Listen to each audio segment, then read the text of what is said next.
You know, my number is 1. You didn't even finish one. You shut up. Let me have this.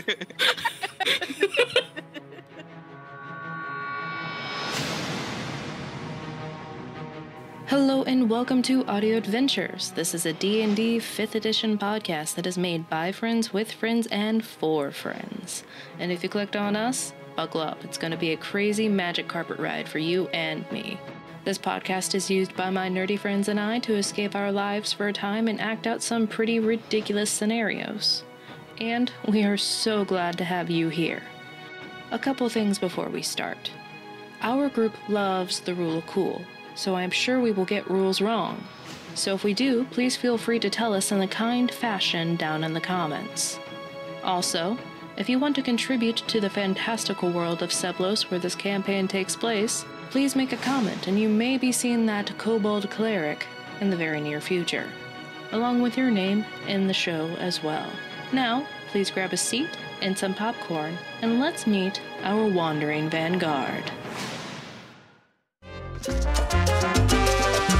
Welcome to Perthy's pre-game, post-game show. I'm Perthy, and this is where we take a closer look with others into the events of the previous session.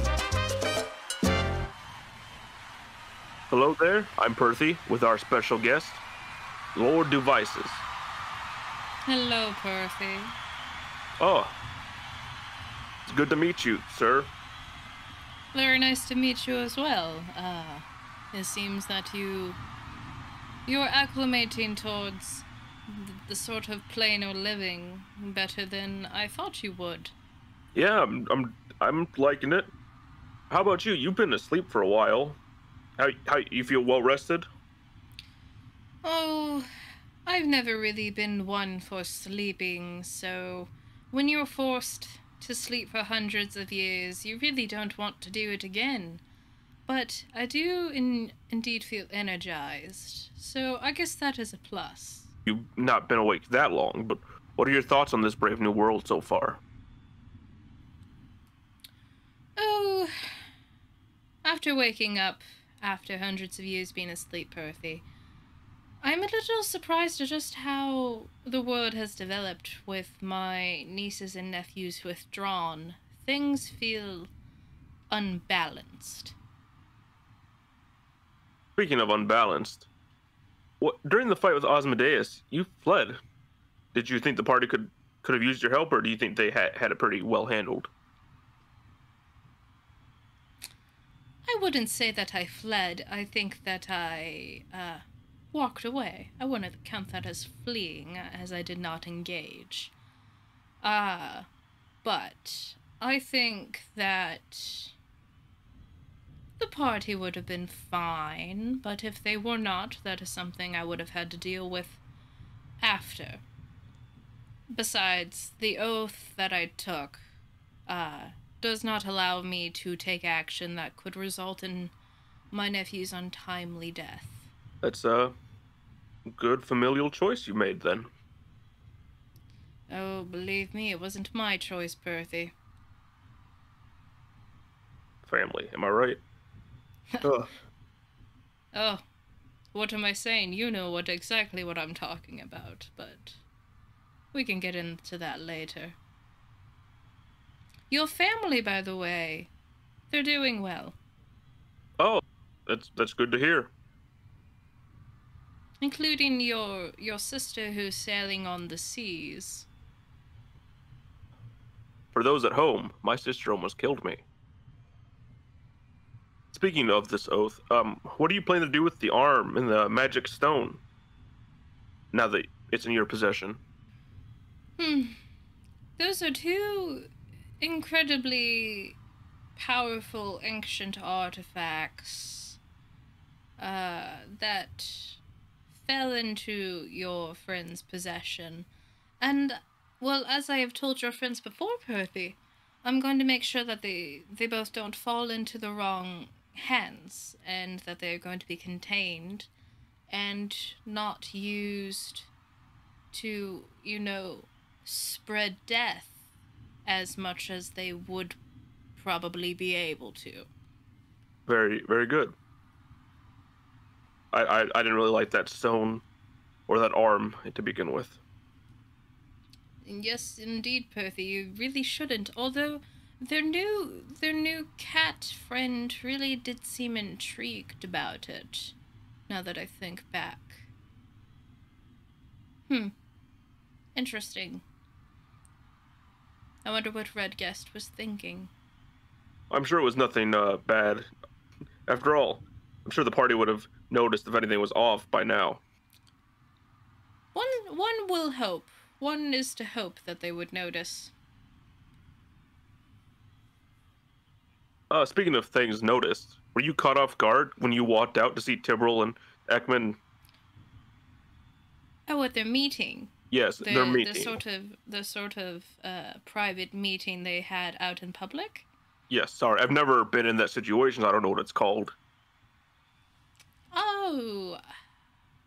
So Perthy, that in my time at least, that would be a sort of confession. Sort of, you would tell someone your feelings and see if they reciprocated, and that is how people, at least on this earth, or on this world, try to go and continue the population, that sort of thing. How did I feel? I already, I wasn't actually that surprised. I thought they were already bonded when I saw that tiefling protect him against me. It's a very fair point. Ekman did risk a lot doing that. You're supposed to confess your feelings? Oh, you don't have to. It's just a sort of thing that people feel the need to do. They go to a person that they like, and they feel the need to confirm whether or not that person already likes this person, or him or her, or they, or whoever. So buying a flower crown for a person doesn't count if I don't tell them. I think that wouldn't be necessarily a confession, Perthy. I think that would be more of flirting. So wise, Lord Device. Trying to earn favor. Oh, thank you, Perthy. Speaking of bonded, the party agreed to help you and the temples. Do you have any advice for the Wandering Vanguard as they try to stop this possible death and destruction? Or at least what I thought might be death and destruction. It seems that a lot of adventurers, that is their destiny of some sort, to stop some sort of death and destruction now, isn't it? That seems to be your path that took you on a different path away from your friends, and I've met several different adventurers, yearning to stop some sort of death, like Tibral's father, trying to make his wife a goddess, and some other adventurers that, we don't really need to continue talking about. But I think that for this specific case, Perthy, and by the way, I must say, I really do enjoy this coffee that you've laid out for me. Oh, you're welcome. It's new. It is great. I think that the course of this will be tough, of course, yet extremely important if they care about their loved ones in this world. I think if they find certain allies and things, they can accomplish said goal. But it will have to be done through some thought and, naturally, some dumb luck. Of course. Now, I have a fan question going back to the deal you made. The oath. Get you a dragon asks, you made a deal with your brother to not harm your nephew. How did that come about? Oh well, get you a dragon. And I'm not quite sure how I feel about this this nickname you have for yourself, but I'll let it go this once. I'm thinking. It's been a while.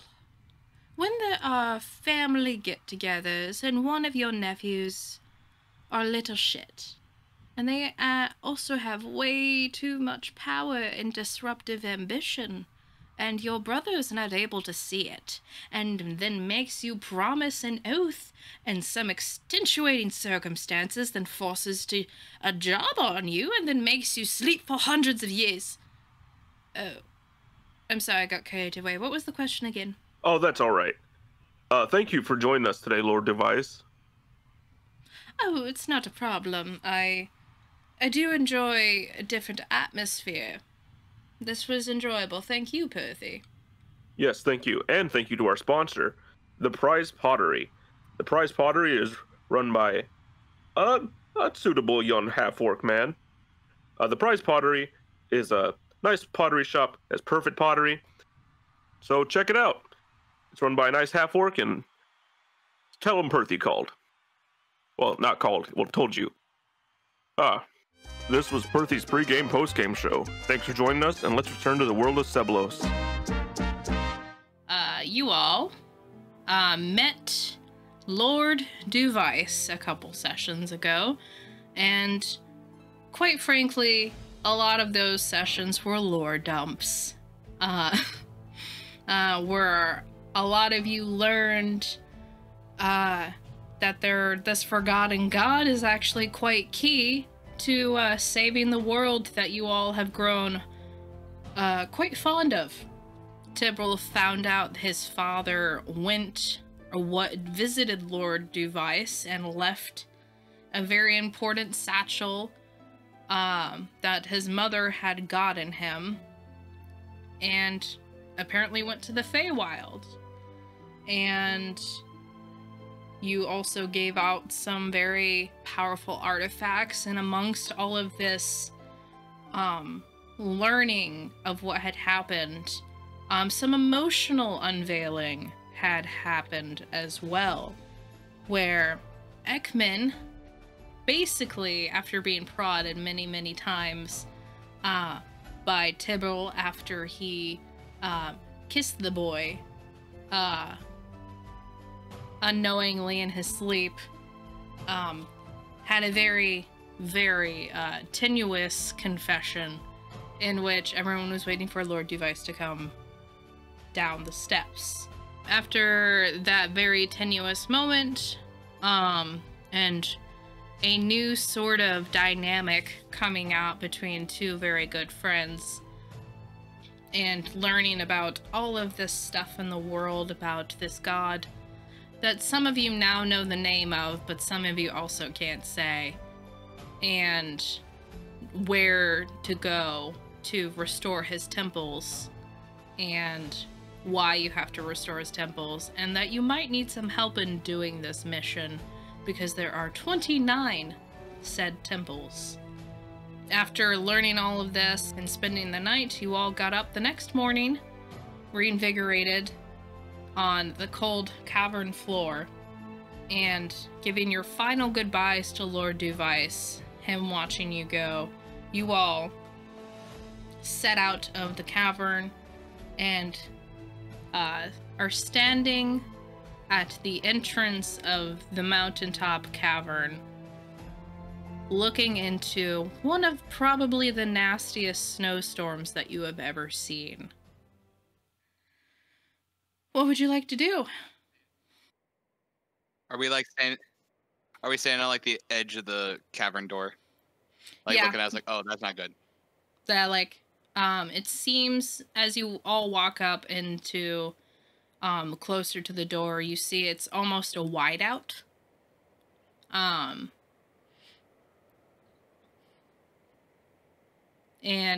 you're looking out, and you probably have about 10 foot of visibility in front of you. Oh, good. Tavis, do you know how much farther we have to go? Do I remember how much farther we have to go? Roll a history check. That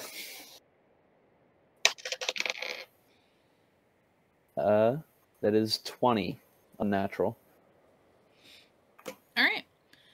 You know that you have to go down this mountain. You have to go through forests, and that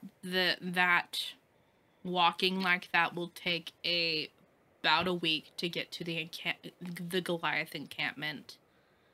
That the portal was near. How long did you say? About a week. Okay. As far as I remember, it'll be about a week before we get there. All right. Well, it looks like it's a little too dangerous to try flying. Do we want Indeed, to? so. I guess that means we're walking. I would like to grow a thick fur all over my body. All right. All of you look over and you see Nyx just start to like grow thick fur. Kind of. What does it look like? I look like an albino Chewbacca. Oh, good. Even hairier than Red Guest. Can I look in my dad's bag of holding to see if he had a like a winter coat in there? Sure. Evens or odds? Odds. Luck is on your side. Yay!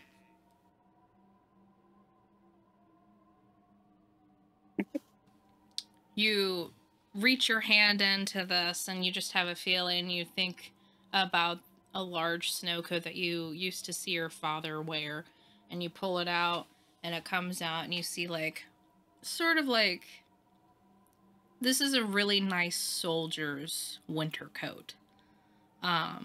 Like to make sure that they can retain their body heat and still be on the move without like a swish swish sound. So you got a hood that's fur lined, that it's all leather, and it looks a little awkward. It might be a little awkward to put around your cape though. I will take the cape off and put it in the bag of holding, and then put the coat on. Okay. Just make sure if you had a boost from that AC wise that you mark that as off now. I did not. It was not. I can't wear any armor because I get better buffs if I don't wear armor. Okay. Seeing Tibro take something out of the bag of holding, while also like holding this jug and growing furry, I'm going to look over and say, "Hey, do you think you might have like a long piece of cloth that I could tie this onto my body with?" I can check. And I will stick my arm in and look for a long rope or long piece of cloth. Are you looking for cloth or rope? Let's do rope. Let's do rope. Okay. If I don't find anything, then I'll look for cloth. Also, have we established whether Warforged get cold or not?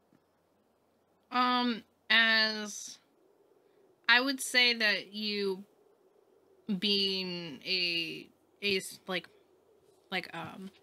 made thing, a construct, you wouldn't. But you would run the risk of getting too cold to be able to move. Okay.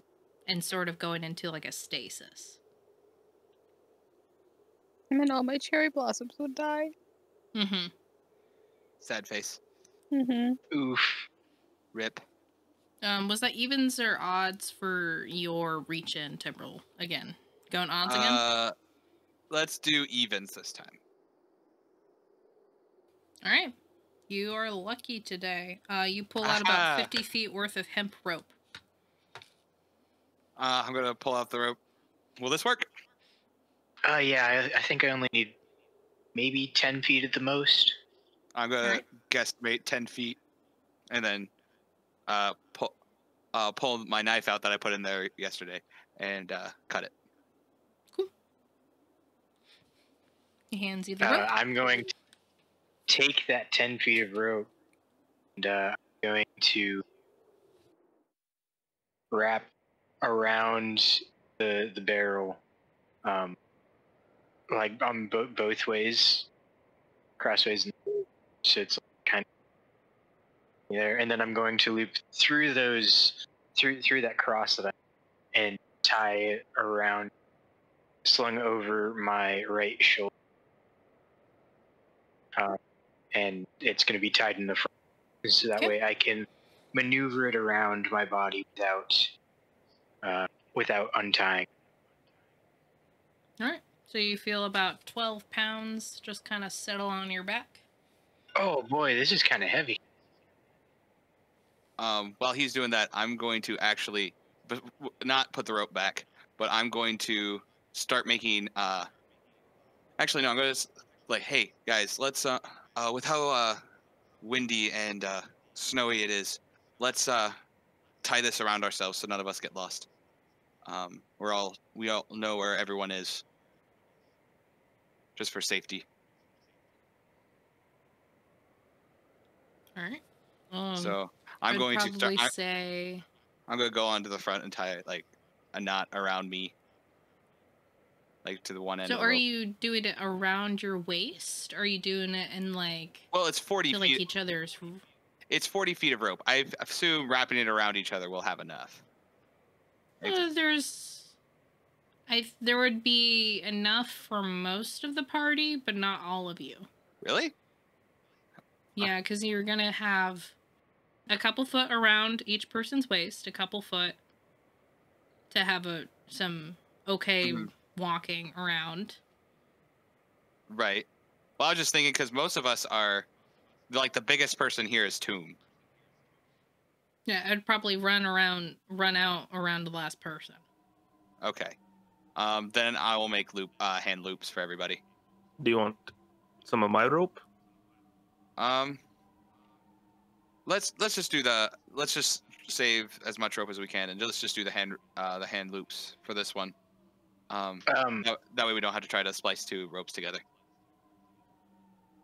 I'm going to command Fang to stay at the cave. Stay in the cave? Yes.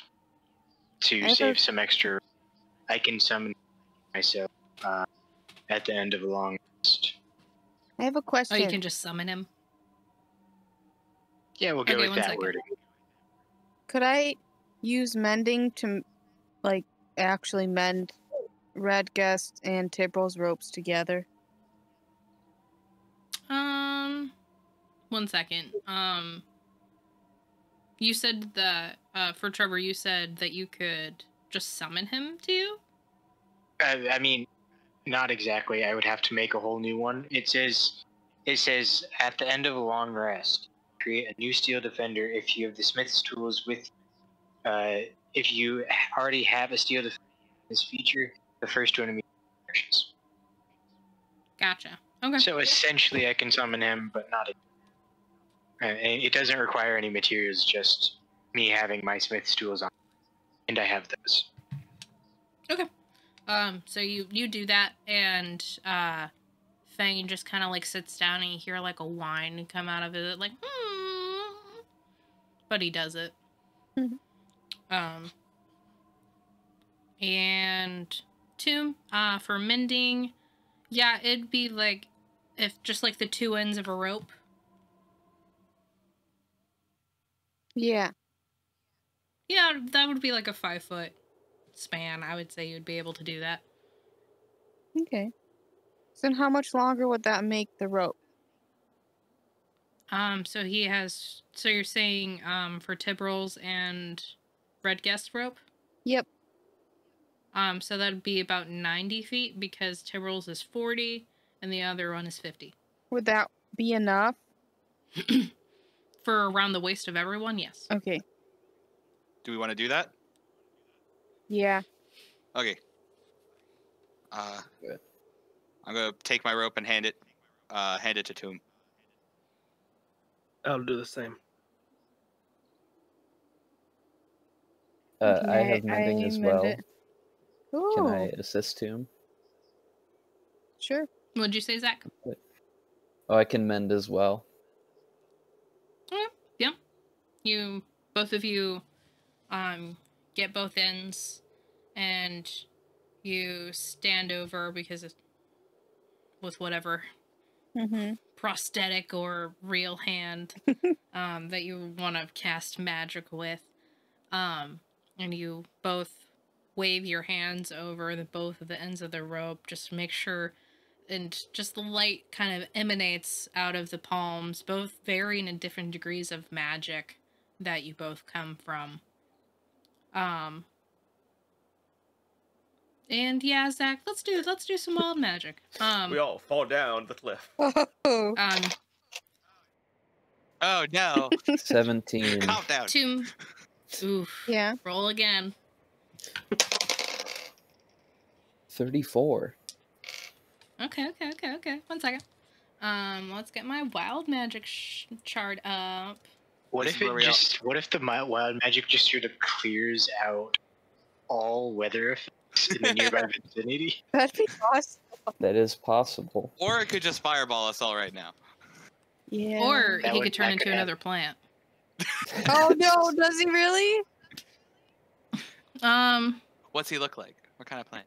Maximize the damage of the next damaging spell you cast within the next minute. So you just feel, you kind of wave your hand over it, and it does, like, Tomb, yours goes without any, like, worry. You wave your hand over, and, like, a light sort of green, with a tinge of blue magic kind of, like, emanates from outside of your middle palm. Okay. And, Zach, as you emanate your hand over it, yours is a slight red with like some yellow sparks jutting out of it, Ooh.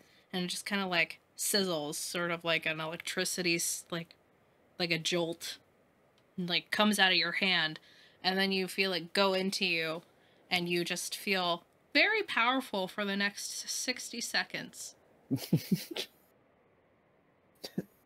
Also, I can be in the back. You want to be in the back? You said? Yeah, of I'll the be in group. front. Okay. I will be in the direct middle. Squish. Tavis, with this power surging through him in this confidence, Tavis is going to say to the group, "Hey, why don't I lead us today?" I mean, you can if you want. I was just thinking since I had the and pull out the sword to be like, since I had this, gotta be a beacon for us. I don't know. I feel really good today. You know what? Sure. Yeah. Let's do this. He does know the area more than any of the rest of us. That is I fair. do. I will start untying myself, and then hand him the end of the rope. It's like, by all means. Thank you. Oh, this is gonna end so badly. This is Trevor saying that. I'm gonna go right behind Tavis. So it'd be Tavis, Tibril, and then Nyx and Redguest and me. Where's Ekman? Oh, that's right. He'd probably be behind you. Behind you. I would probably forget the fight yesterday. Okay. Fight from the day before when Ekman tried to attack Device? And almost Device, killed me. my dude. Yeah. I will say, two. I don't care about walk that into the part. sword. Sorry. True. That was self-inflicted. I had a death wish, I guess. So I guess the marching order I have is Tavis, Tibril, Ekman, Nyx, Redguest, then Tomb. Ekman actually saddles in behind Bright. Okay. Okay. And just kind of has his hands, pulls out some of his leather gloves, and already has his swords out, and just like ties himself in behind Bright, but in front of Tomb, I believe. Mm-hmm. And I'm gonna- Redguest. I'm gonna look back to Ekman. It's like, Ekman, did you say you put on a coat or no? No, he put on leather gloves. It's like, Ekman, do you need a coat or a blanket or something? He'll look First he'll look back at Tomb and wink, and then he'll like look forward. Tomb was confused. Oh, I don't have a coat. But you know. I'm gonna stick my arm in the bag of holding and look for a blanket or something to wrap Ekman around in. Oh, just like you would you find a blanket. Cool. I'm gonna just wrap that around him. It's like you better not lose it. He kind of like No need to snuggles lose you. in, kind of like. Don't need to lose you to hypothermia. And kind of like coyly smiles and like picks up the blanket daintily, seemingly recovering from his confession. Wraps it around, kind of like a high school girl putting on her boyfriend's Letterman jacket. Oh my god! And like snuggles in and winks at you two. Says, "Let's go." When I see him wink, Timber's gonna start turning red. Aww. And then turns around and gets right back in line. I will ask, Timber, are you okay? Yeah. You need medical attention? No, I'm fine. I'm fine. Let's get moving.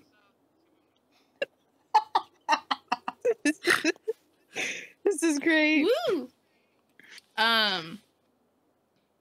Okay, could all of you give me really confused. Dex? Yeah.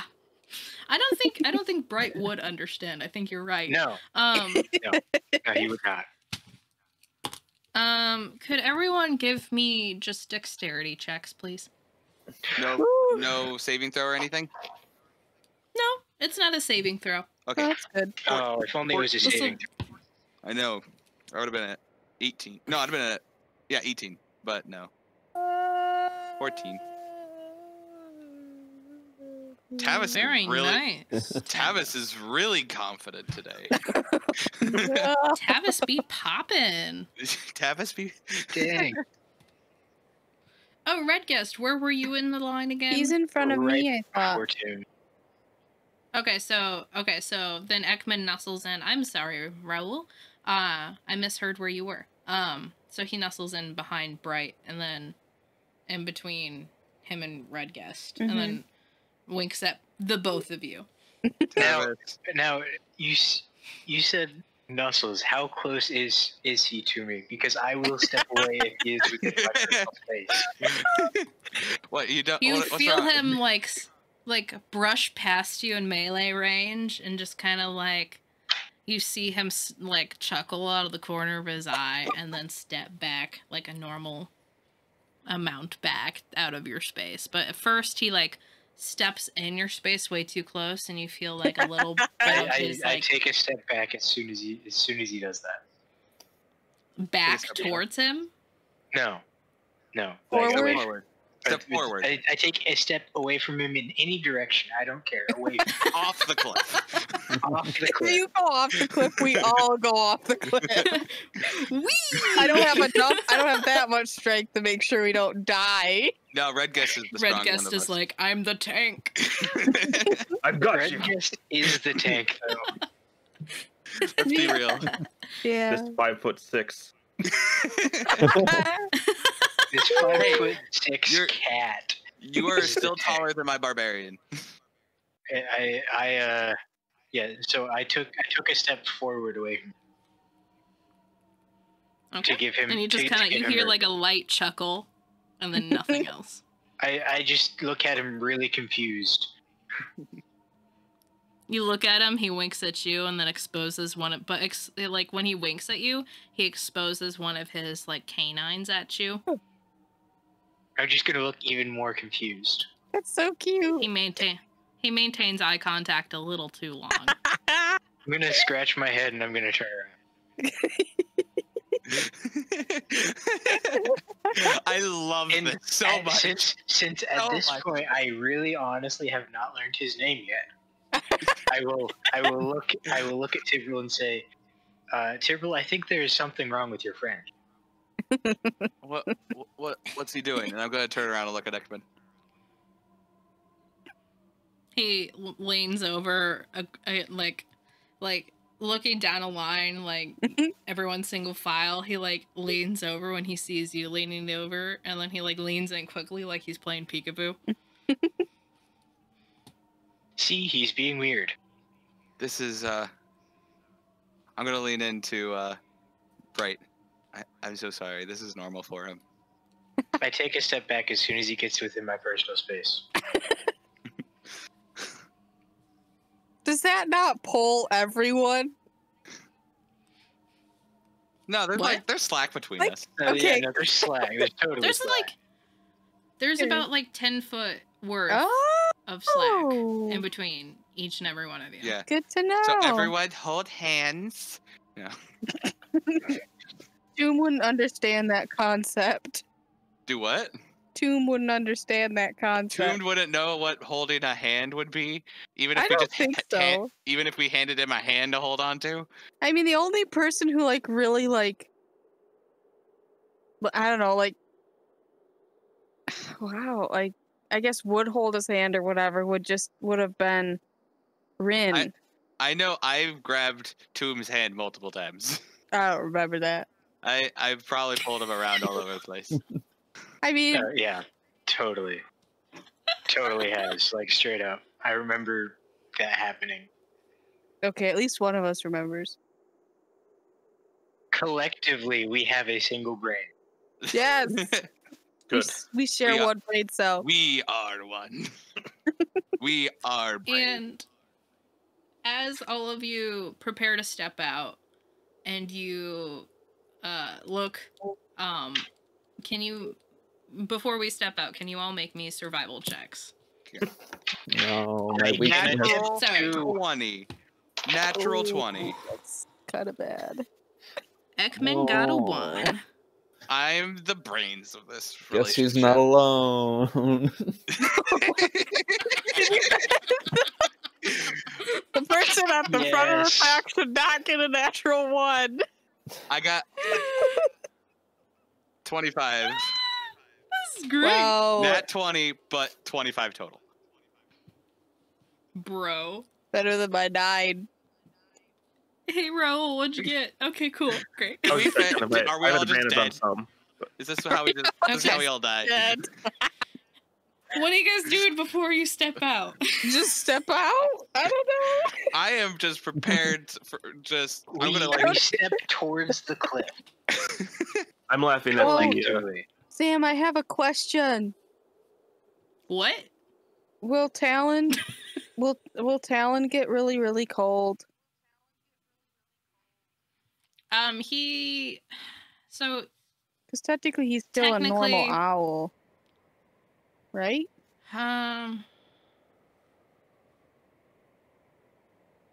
he's technically a fae spirit in the form of an owl. So he should be fine. So, I'm going to rule that he's not going to feel the elements like that. Okay. But if he's out in them for too long, or if you guys are in them for too long, he will take damage. Okay. I'll just before we exit, I'm gonna get Tibral's attention and write down and ask him if he has like a I'm gonna see you writing, and I'm gonna wait. Tube. And I'm gonna make a silent link with him. Do you have a scarf? I'm gonna stick my arm in the bag and look for a scarf. Evens or odds? Oh no. Let's do. You know what? Odds this time. We're gonna switch it up again. You reach your hand in thinking about an ascot or a scarf or something, but you can't like fully settle your mind on one specific set of scarf, and it has to be like, like the reason it's been working this entire time is because you've been asking for like things you either know your dad had or like adventuring equipment. So like with a scarf, it'd be like, yeah, you kind of, but you're like, the blue dotted one, and you reach in and you pull it out, and there's nothing. Oh, does Toom still have the sash wrapped around him? No, you took that off, but you stashed it somewhere. Okay, You then stash the stash. I'm gonna Mm-hmm. while he's looking through his bag of holding, I'm gonna remember that, and I'm gonna pull the sash out of my torso, and I'm gonna call Talon out, and I'm gonna have him sit on my arm, and I'm gonna wrap the sash around him like a little scarf, and then stick him back in my Okay. torso. You call Talon out, and he kind of like, you see his little head like peek out and look at you, like his head rotates up, and then his large eyes just kind of blink once, and then you hear like a, and then sits on your arm, looking at everyone, and then you wrap him up like an owl Rito, and stuff him back in your side. He makes like one final like last like as you just There we go. shove him in there. I will remind you that you can put him into to another realm. Yeah, but I like having him around. Okay, just She wanted to feels remind you. She feels lonely without him. I do. Her emotional support owl. Just a reminder, I am completely rebuilding my companion whenever we get to the next long rest. So I'm fairly sure you can banish your. Oh, I your can. owl. Oh, I know I can. Yeah. Why would you? Toom is 100% aware. He is best boy. Look at him. Alright. Can you say no to that? So all of you are... Is there anything else that you all want to do? Are you prepared? Ready to walk out into the snow. I am as ready as I can. Mm-hmm. Okay. All of you look around at each other. And around this time, Tavis, you feel really empowered. And then as you look back and you nod to everyone, sort of like Macho Man style, walk out into the cold. Right as you step your foot out into the cold, and that cold air hits you, the wild magic fades away, and you feel normal again. And you're like, oh no. Oh. And as you step down onto the snow, you slip and fall onto your back. Oh no. And then Can I brace for impact since I had the natural 20? with your 25, you can. Yeah, I'm gonna brace and hold on for dear life. That with the with your natural 20, it makes your group's failure not as bad. Yay! Good. I'm glad he's the first one to go out. You walk out, it's sort of like, and then you put a foot back, and then you're like, look down, you're like, that's completely ice, like black ice as you're driving. Oh, And then you're like, oh no, and then you just land on your back, and then you see this Tipperl, and you're like, oh no, and then you like are able to make out like a warning word to everyone else, which might help them before you guys go. yeah, I'm gonna say, hold on to something. I would like to unsheath my longsword and stab it into the ground. All right. I'm gonna grab the rope. I will say, make a sleight of hand check to see if you can do it fast enough. Okay. Okay. Unnatural 20. Okay. So what happens? Set the scene. You're not even with a natural 20, you rolled a 7 on survival. Okay. So I will say that you are able to slow down the group a little bit. Not necessarily stop them. Okay. So you start to sort of like when you guys are all on a roller coaster and you see everyone go over the edge. So you see Tavis go down, and then you see Tibble say, hold on! And then he just shoops out too. And then everyone's just sort of like being pulled one right after the other. And Ekman's like, oh no! Ah! Can I try? And all of you are pulled over the edge. Slow down because you have, you got the warning from Tibril, you got the sword from, Bright, and you have Tomb, who weighs a ton at the back of I you. was gonna say, can I try and grab or pull the rope back? With your 15, I would say you would maybe have a chance right before you go down. Go ahead and give me a dexterity check. This is the last one before you guys go plummeting. Nope, Okay. 14. All right, so, yeah. So you make like a grab for the rope, and you do pull, and for like half a second, everyone like comes back up, but it's just so slippery that everyone just goes down. All of you are laying down sort of toboggan style right behind each other without the toboggan. Oh, God. Going down the hill.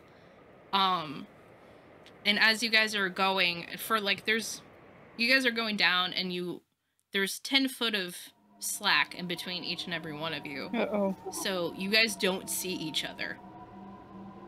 As you're going, you just see the rope and how tight it is. That's the only reason you guys know that you're attached. Mm-hmm. Oh, good. And as you're going around, you see mounds. Just large, snowy mounds just whip by you as you're beginning to collect speed.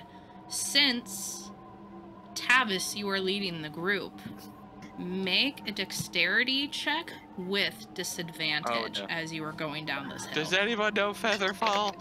I do, but we're not Maybe. falling Okay. technically. We're kind of falling. Don't worry, We're guys. sliding. It was a Red gets- 19. Yep. Okay.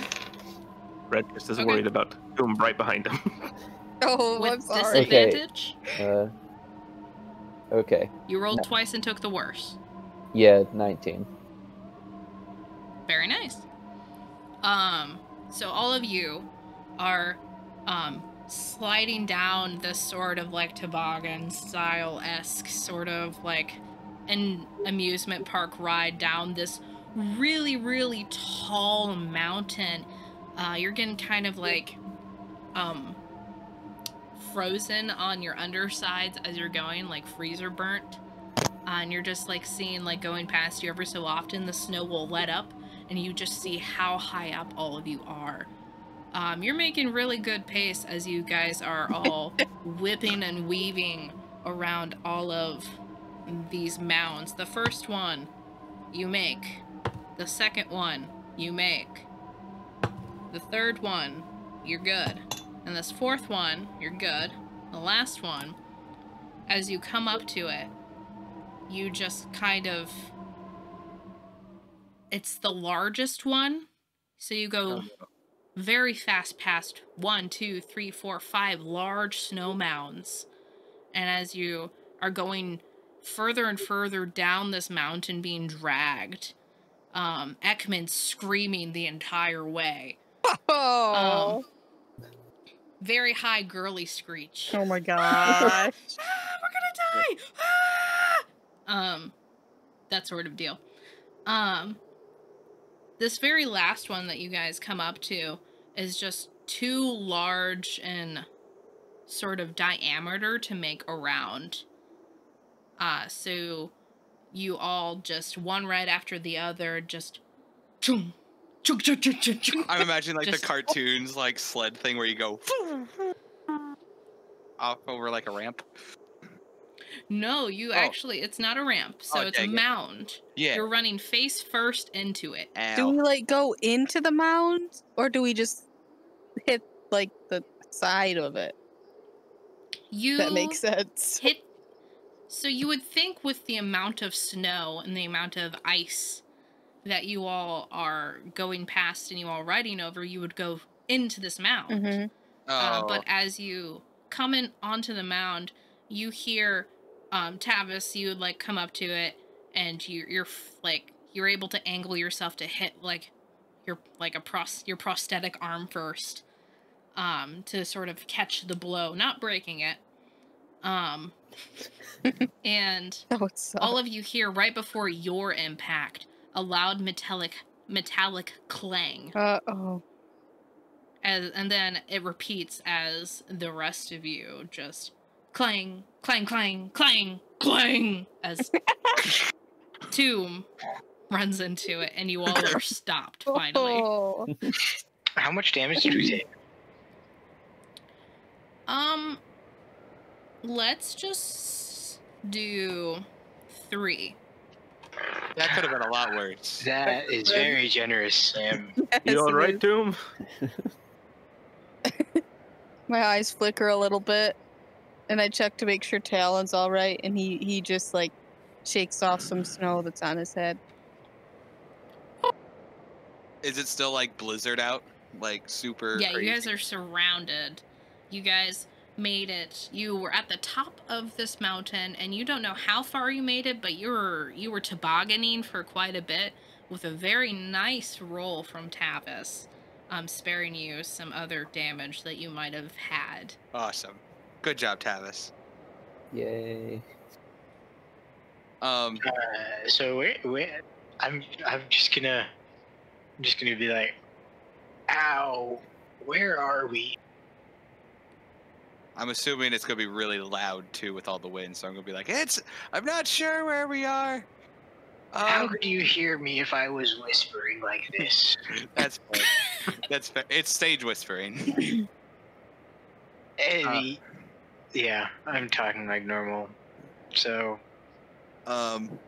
we should find some shelter, and try to wait out the. We probably should have waited out the storm before we left. Thinking about it now, but let's try to get into the woods and get under some trees.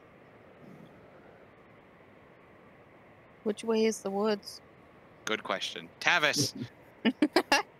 Which way is the woods? So with your roll from before, I would say that you would know that if you make it to the bottom of the mountain, you'll find woods. Okay. Also, before we go, can I try to brush off some snow to figure out? I would like to help with that. Try to figure out what we hit because it made a metallic sound. Okay. All of you, as you hit and you're looking around and trying to remember exactly what happened with the wind just howling around you and the coldness kind of creeping into your bones, as you stop and actually stop moving. You look up this large, and let me get the measurements that I have up. Oh, dang. It's important then.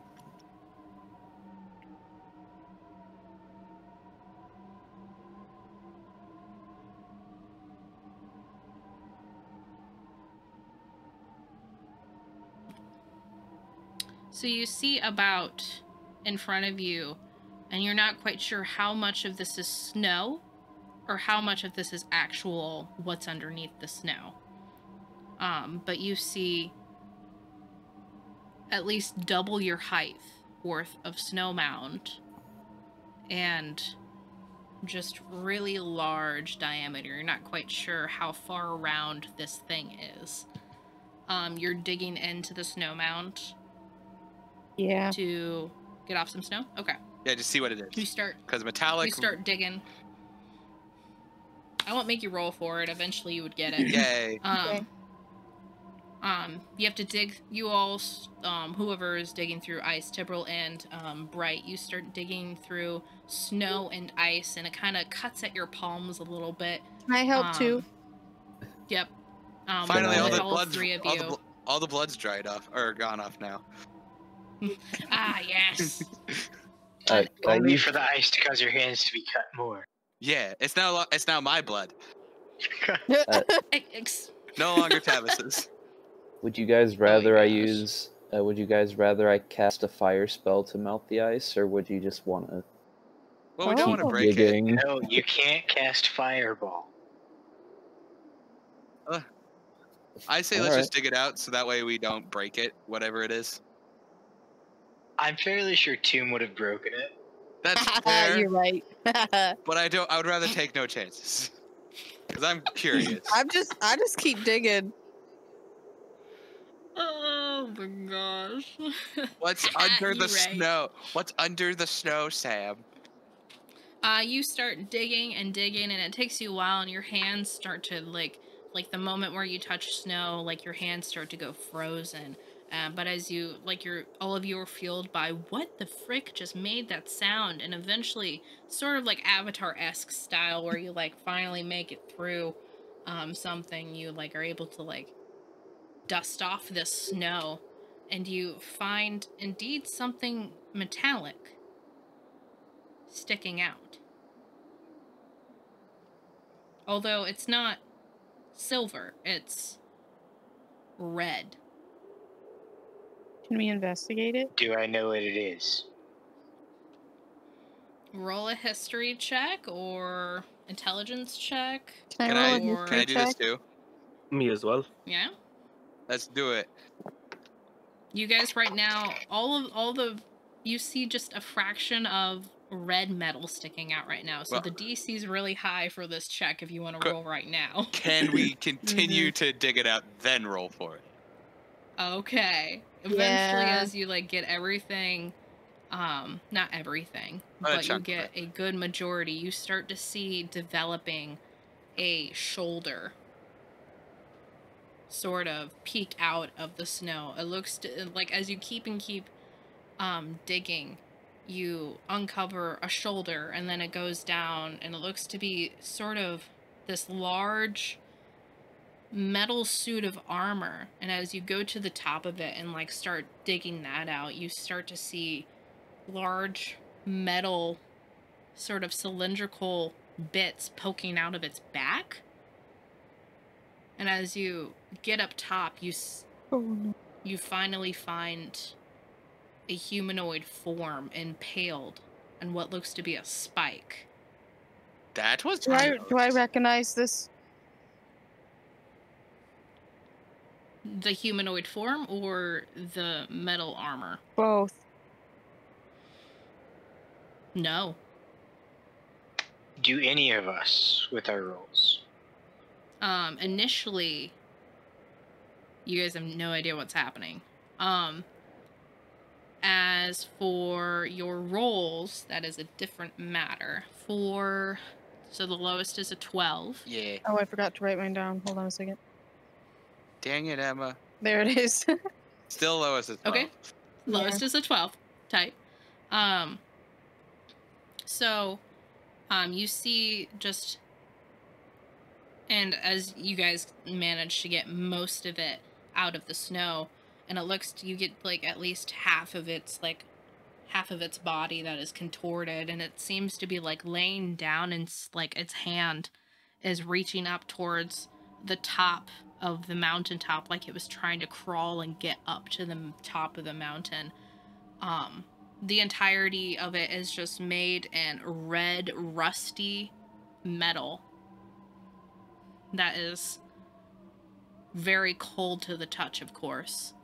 And its face is just like one solid block of metal with 2 eye holes and no mouth. And just the metal, like, all over is jagged. It seems to be probably around 9 foot tall and 5 foot wide. Spikes jutting out of its rough and rusty exterior and its back, and several different humanoids of variant different races and genders seem to be impaled on its back.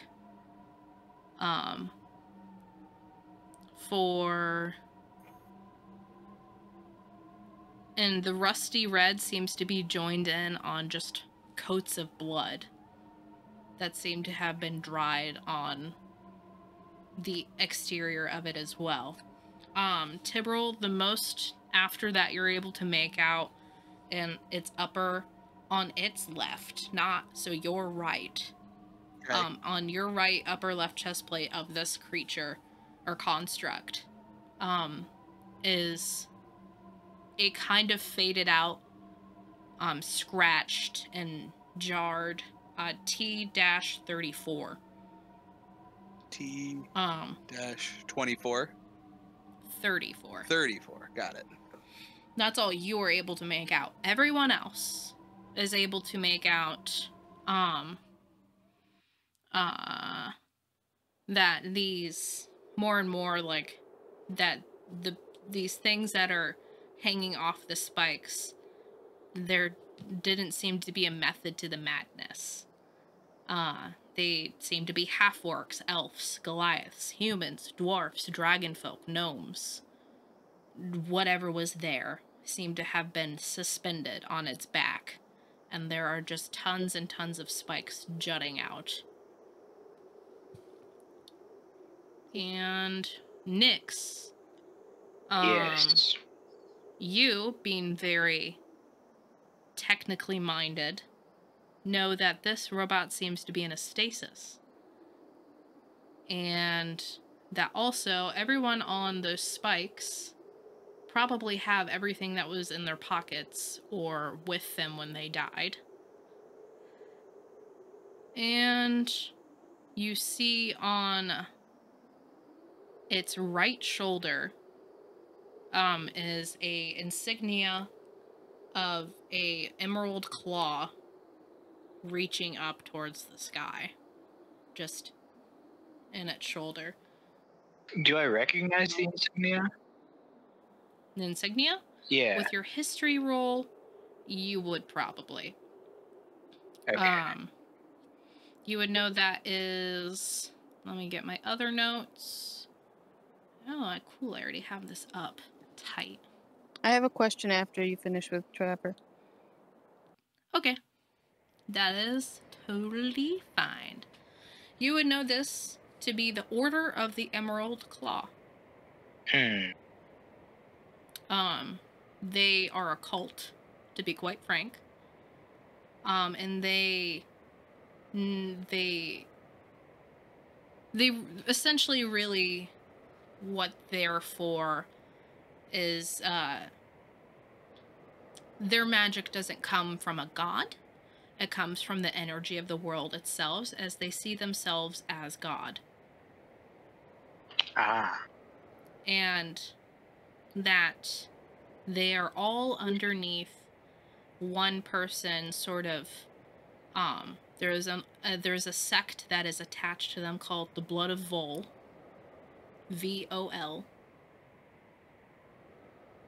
Okay. And these two are partnered in the sort of cult religion of Lady Ilmero.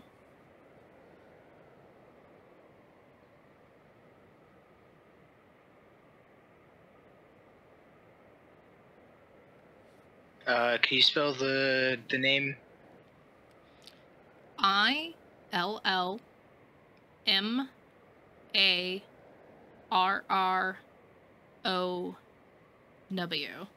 Cool.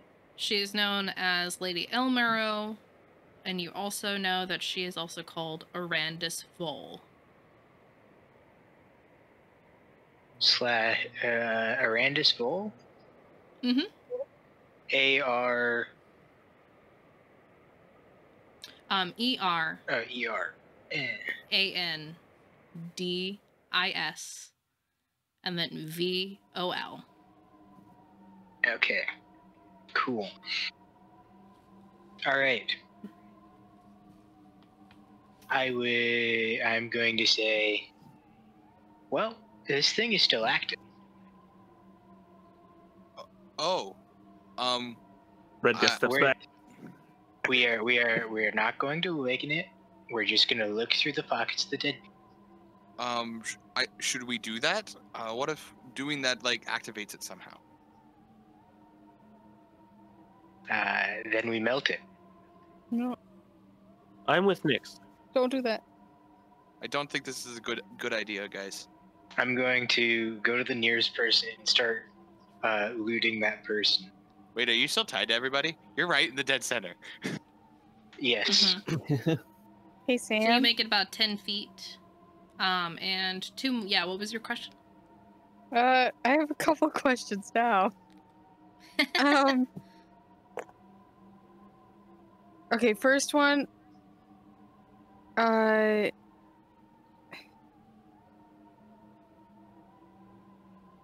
Do I recognize him as a warforged, and then With your 17? yeah, unless you want me to roll something else for it. No, 17 will do it. Okay. What was your other question? Then my other question was, I might have to roll an Arcana check for this, but I want to know if I can sense any like familiar feeling when I see him. Okay. And I also want to know if the spikes are similar to the ones that I saw in my dream. Okay. I would say that with your roll, that honestly, you would probably be able to, as you like focus, and you start looking at this, this corpse collector. Mm-hmm. You like have this overwashing feeling of that's unfamiliar to you, but you, after a little bit of feeling it out, you would recognize it as dread. That you do indeed recognize this. And it is very familiar.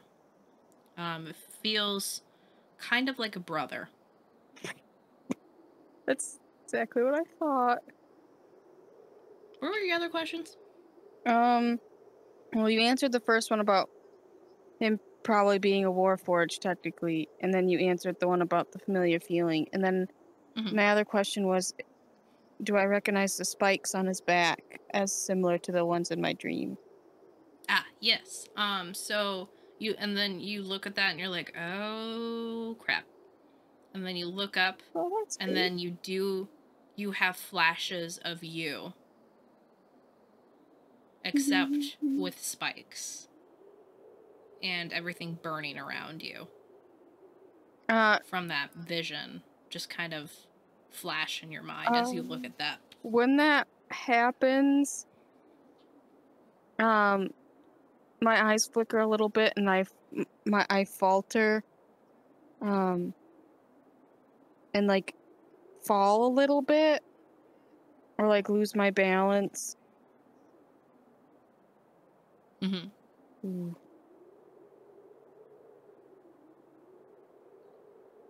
I think. So do you fall over? Or do you No, I just probably kind of just like drop to one knee. Okay. Do I see this? Being that it's very cold out, or very snowy out? Yeah, I would say that you would, after a second, and looking back to everyone for confirmation, would notice that Tomb is shorter. I'm going to try to get people so I can get closer to Tomb. I'm go like, hey guys, I'm gonna put my hand on Tomb. Tomb, are you all right? I'm gonna make a psionic link with him. Are you all right?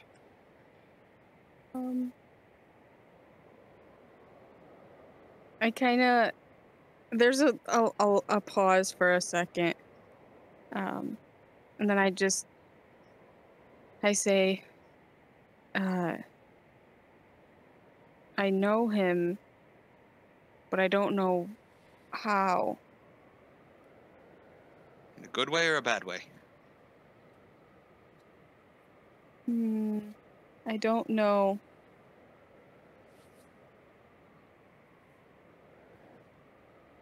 All right. Well, I'm gonna kind of lean back up. Well, I actually, I'm trying to think what Timber would probably lean down. So yeah, you're gonna stand back up tall. Guys, we should get out of here. This place does not seem. Wait, let me loot. Let me look for materials first. Can we do it after the snowstorm? But since we uncovered this thing, it might actually wake up once the snowstorm's gone. So we should probably do it now. Well, if it's going to wake up, we should get out of here. Well, if we loot it now, we won't have to wait for the snowstorm to stop. Ekman kind of pops up. I agree. I don't think we're really suited for this weather at all. And a blanket really isn't doing it for me, if you know what I mean. Let's find some shelter. Wait for the snowstorm. We'll see. I need to check something. Can I track my infusions? I believe I can track my infusions. You So should be able to as an artificer, right? That's a good question. At least I think I was able to with when I played the Battlesmith. But I also had it through D&D Beyond, so I think they tracked it for me. That's fair. Also, Sam, did I see the number that was on his chest? The T-34. Yeah. Well, I figured since I was the lowest roll, I thought that was what everyone saw. yeah, you probably would have seen it. It was the lowest. If Sam's not dead, we would get a yes or a no. But you know, she's dead right now. Who? What? There she is. Did I see that the number that was on the Warforge's chest? The Or T-34. shoulder, whatever it was? Did you see the number? Yeah. I would say after a little bit of looking that you would be able to catch a sort of serial code like you saw back in Ardora. Okay. And what was it? It was T something? T-34. Okay. Oh man. All right, and I would say that you are able to eventually make it there, fighting against Tyrrell to be able to loot. So just roll an investigation check. All right, investigation. Unnatural 20. Nice, nice, nice. All right, so as you come up to a human woman, it looks to be, so she looks more feminine. Her face kind of contorted in pain, it seems, but she seems to be more or less frozen stiff, as rigor mortis and being frozen have set in. And you see just like from her sort of like left, more of the left portion of her abdomen that she's hanging by, but you see around her neck is a golden chain with an amulet with like an eye. It looks to be sort of like not like the all-seeing eye, but like like the shape of an eye, like a sideways oval sort of deal, with a little red gem in the middle of it. And then with your unnatural 20, you are able to find on her that amulet and probably a about, we're going to say, 1 second, because are you only doing this woman? I would like to, I should be able to track my infusions. Okay. So with that, you were able to find about 30 gold and that amulet on this woman. I'm going to take all of it. Mm-hmm. And oh, and she has like a broken rapier on her as well. I'm also going to take the broken rapier. Okay.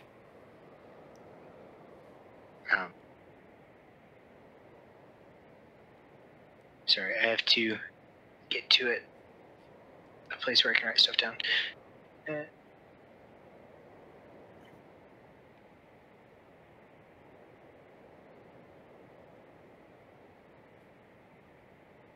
Okay. And then I'm going to. Are you allowing me to track my infusions, Sam?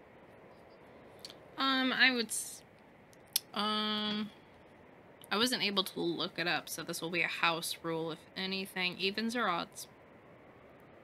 I choose evens like always. Yeah, you do. You're so lucky. Yes. I can track them? You have an innate connection with your things. You feel like a direction where Fang is right now. All right.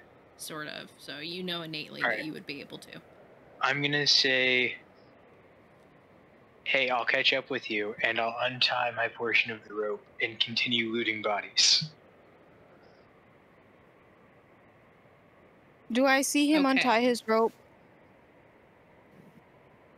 I mean, he's drawing attention to the fact that he is doing that, so you all see him untie his rope, Okay. and I'm about gonna- half of you fall slack.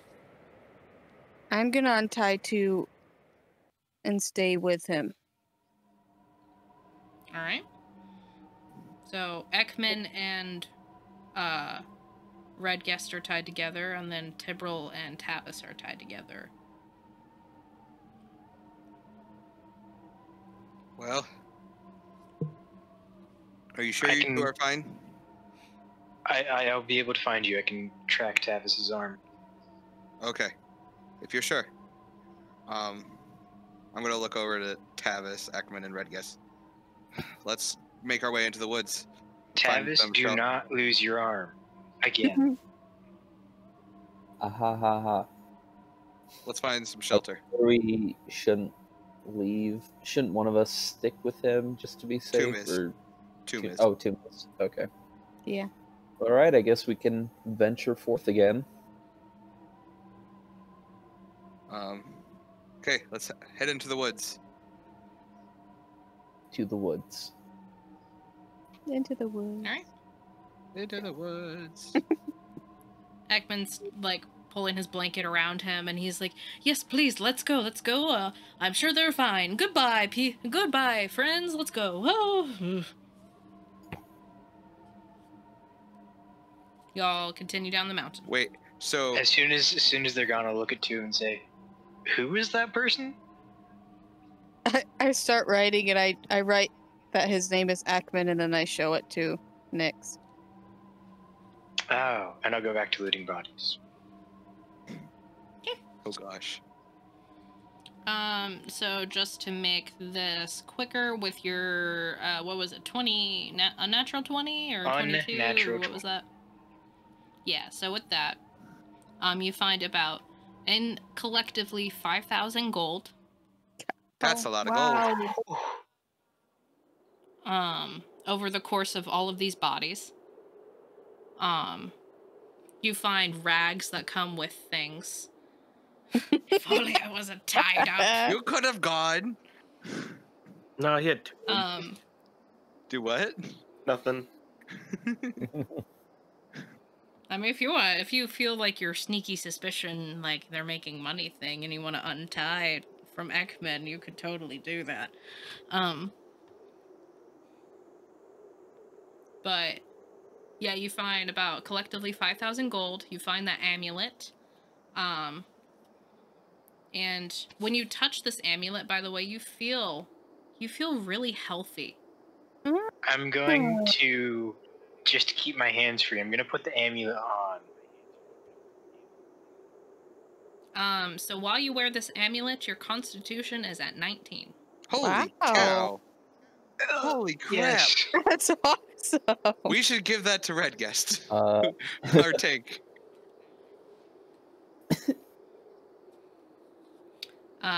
Yeah, so you can, so if you bump up your constitution to 19, you'll see that your hit points bump up a lot too. So that is just saying, while you are wearing that amulet, your constitution is 19. It can go up to 20, but if you take it off, it'll go back down, of course. Yeah. So yeah, so you have the 5,000 gold, you have the amulet of health, and you find a bag of beans. A bag of what? Like a bag of about 4 beans.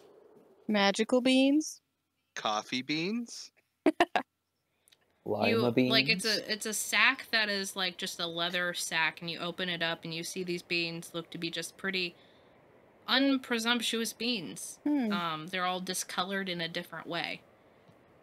Cool.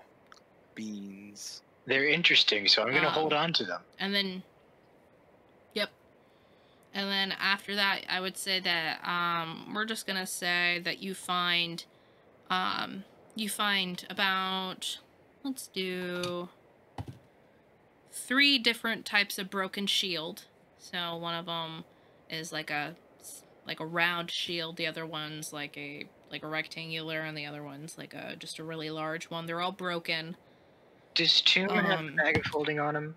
Yeah, I do. Tibril gave me one. I'm gonna shove the broken shields into the bag of holding. Okay.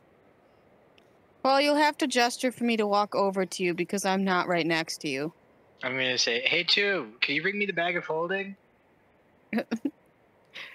Honestly, okay, I hesitate a little bit, but I slowly walk over to you. I'm gonna hold up a broken shield. Okay.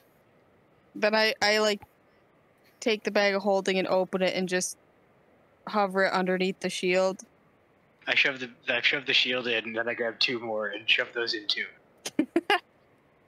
This whole time I'm Right. just staring at the Warforged creature that's in front of him. Not really paying attention to what he's putting into my bag of holding. Cool. I also want to yeah, do you something got- after you're done with his investigation. Okay. You also find a rather large, broken in half sword. Also going in the bag of holding. You find Actually, no, about I'm 5 leaving that. sets of manacles. Mm. We're not gonna take them. Like clear at the beginning. What? We took manacles clear at the beginning, didn't we? In the Wandering Vanguard cart. You took them from the goblins, right? The manacles? Yep. Ah, good. I don't remember that. And then the very last thing you find is just some arrows. I will take 2 arrows. Okay. There are indeed 2 arrows.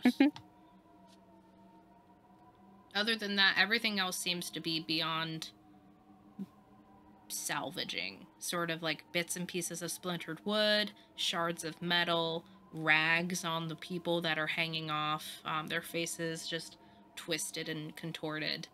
And Tomb, you're looking at this large corpse collector just looking like it was trying to, like before it went in stasis, drag its way up the mountain.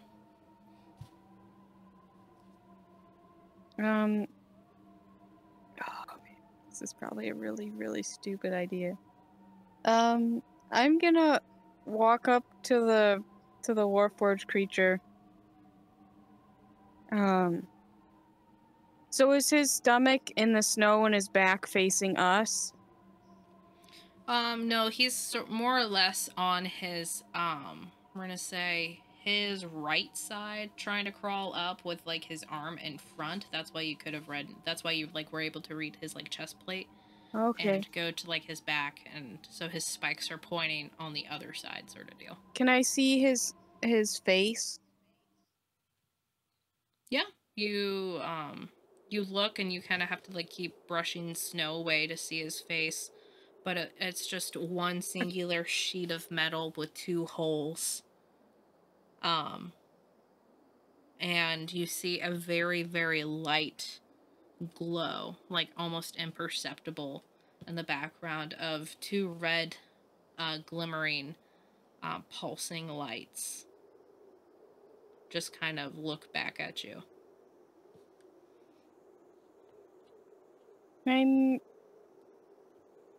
So when I touch him, nothing happens, right? Because you said I brushed the snow off of him. Yeah, you touch him and you hear like the faint like screech of metal on metal. Okay. Do I hear that? Yeah, you hear it. And I'm gonna say, Tomb, step away now. I look up at Nyx and with an eye, like, kind of confused, but I ultimately do what he asks me to. Like I said before, this thing is in stasis. We don't want to wake it. We don't know what it is. And it could kill us. And I don't want that. I kind of want to stay alive so I can build a teleporter. So I can fix your brain. I start writing in my book, and I show and in it is written that I know what it is, and then I just like, in a way that a Warforged could, just sheepishly put my journal back in my torso and start walking in the direction that everyone else was walking in. Yep.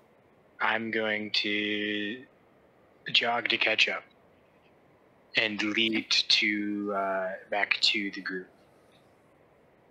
Awesome. And as you leave, you hear the faint sound of snow recollecting over this metal body. And you can only imagine that the snow is collecting quickly back. I turn one last time to look back at him. Mainly, you see as you turn around after walking. What were you saying? Sorry. No, it's okay. Keep going. Okay.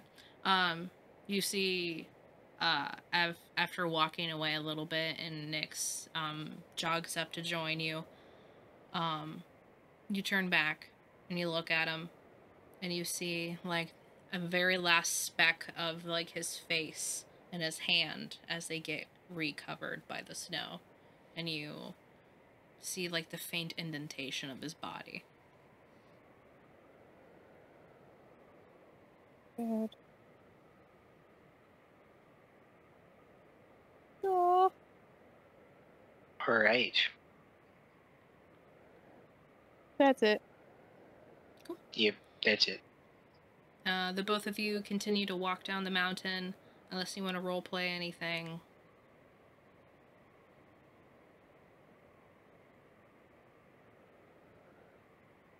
I'm gonna ask you. Oh, go ahead. What I will do is I will have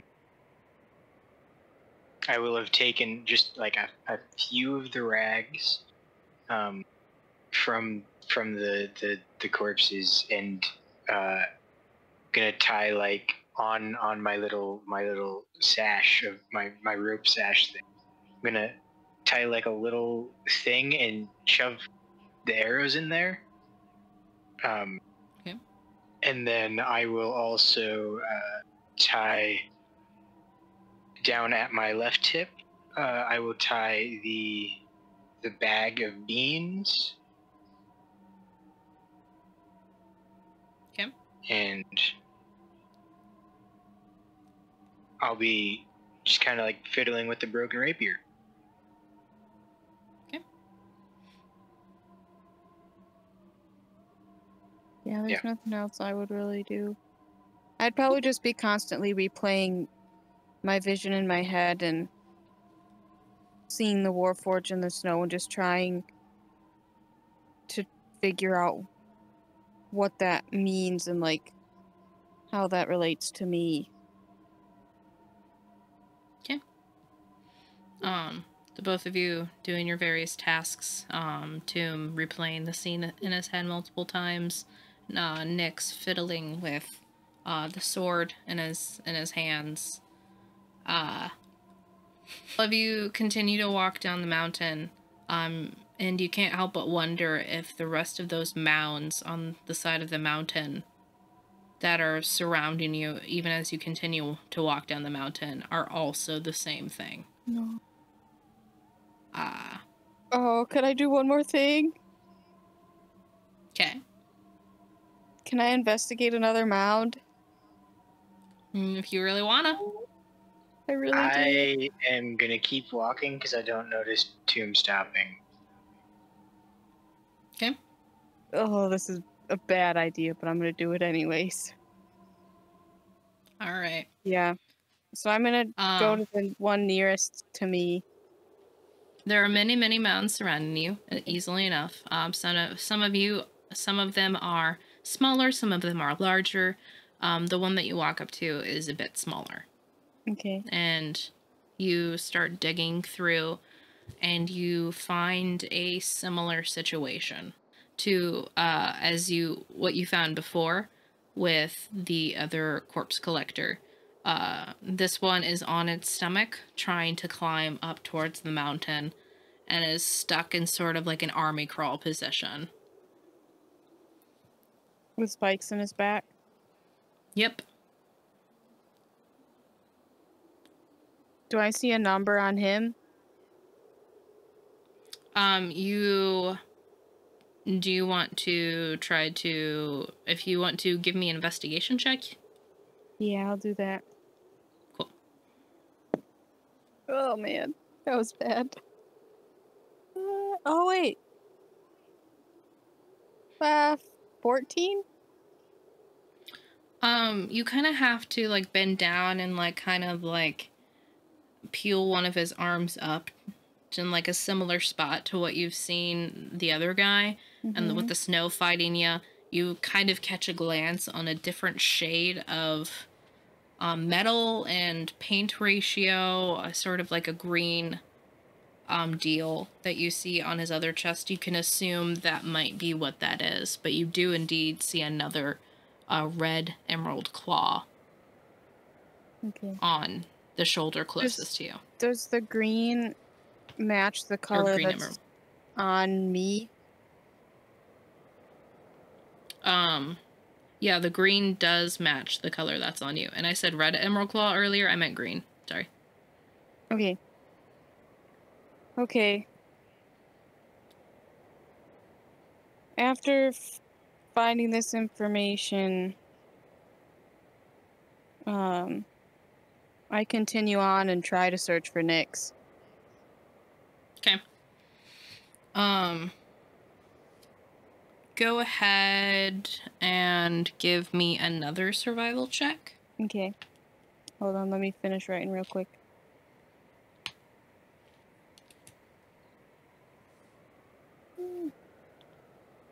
Okay. Okay, that's not bad. 10? Okay. We'll get back to that, after a little bit. Okay. You kind of start looking around and you know the general direction of down. And you start heading in that direction where you think, Bright went, but his footsteps are already covered in. You hear a little from your side as you go. Back to Redguest, Ekman, Tavis, and Tibril going down the mountain after you all learned all about this instance, and you all see all of these mounds continuing on further down the mountain as you continue to walk. The snowstorm slightly lightening as you go. You get to about 20 foot of visibility as you continue. The further down you go. Is there any like sign of shelter or anything we can hide under to wait the storm out? Roll a perception check. Yes. I rolled already because I was like, I'm just going to do this because I figure I'll have to roll for it. I didn't roll perception, but I just rolled. So perception. With advantage. With advantage? Yeah, because Redguest is helping. 25. Natural 20. You kind of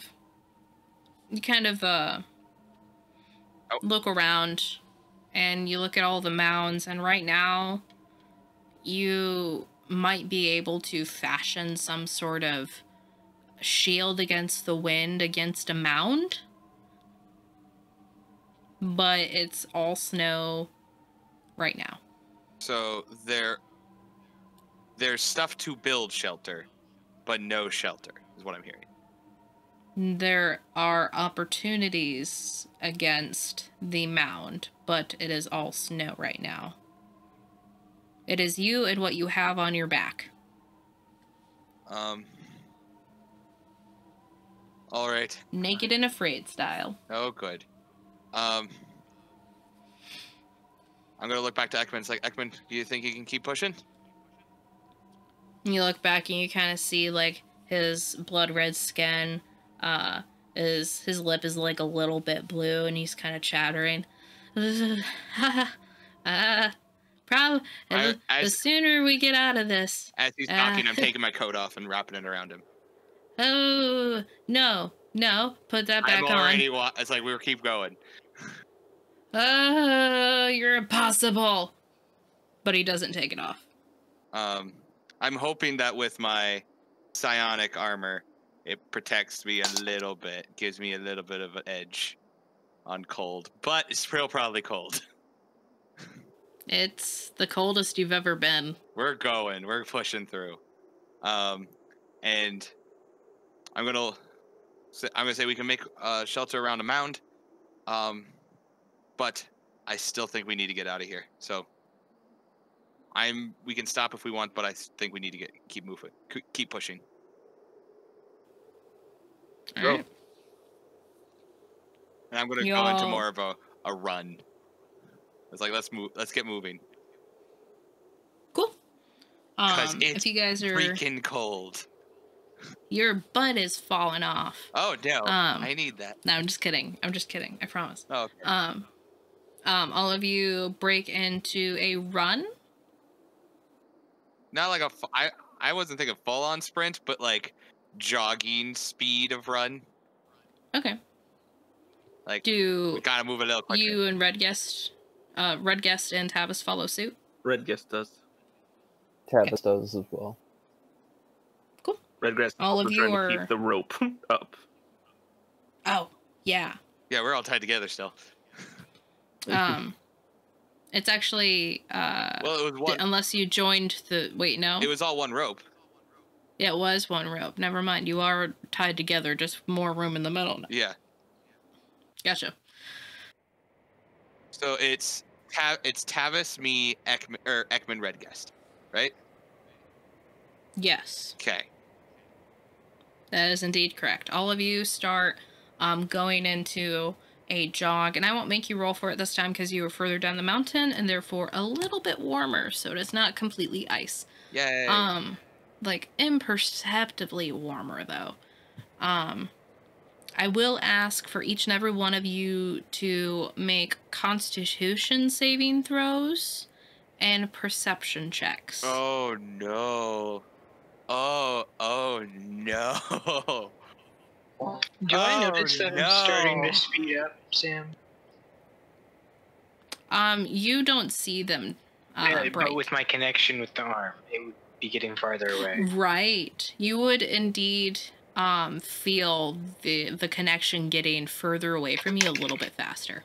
I'm gonna say, hey, Tomb, we need to catch up. And no one responds. Oh, of course no one's gonna respond. Tomb can't speak. No, two. I'm just gonna start jogging. Ah, good. Well, this is fun. All right. Oh my god. I'm the man. To make a Constitution saving throw and a perception check, as well as Bright, please do that, and we'll get back to you in a second.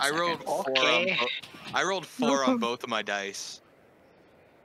Oh gosh. I rolled a 4 on both. That's a 5 to my con save. Ayo. I'm gonna freeze to death. Trevor, with a 19 Constitution, you should be doing great. Is it just straight Constitution or is it a saving throw? It's a saving throw. Okay. So, I think a 19's a +5, isn't it? No, it's a +4. 20 plus is +5. 4? Oh. Okay. All right. Perception was a 1. Oh no! Oh no! And I got an unnatural 20 for con. The two opposite ends of the spectrum. Yes. And then you know. Cool. You know, at least. Uh-oh. If you can keep trucking on, you might not need to perceive. That's right. Right, because I don't have any right. blankets or anything over me, so I'm just gonna slowly. I am very hairy. Oh, You are this is very so hairy. bad. That does help a little bit. You do look like Chewbacca. I forgot. Albino Chewbacca. Oh, I'm sorry. It's an important detail. Very important. Oh shoot. Oh shoot. But it's not like So I we don't can't have see you like in the the muzzle of Chewbacca. It's just my natural like body type, but the hair just has grown Oh good. everywhere. great. Exactly. Yes, I love exactly. it. I love it. Hair everywhere. Hair. I hate it. It's coarse and it goes everywhere. We're not talking about sand, we're talking about hair. Same thing. Yeah. I said hair. Okay, so the save for Constitution was 10. Oh. Yay! Okay. Red So- guest, you ready to die together? No. Great. Where's Perthy? What did Ekman roll? Oh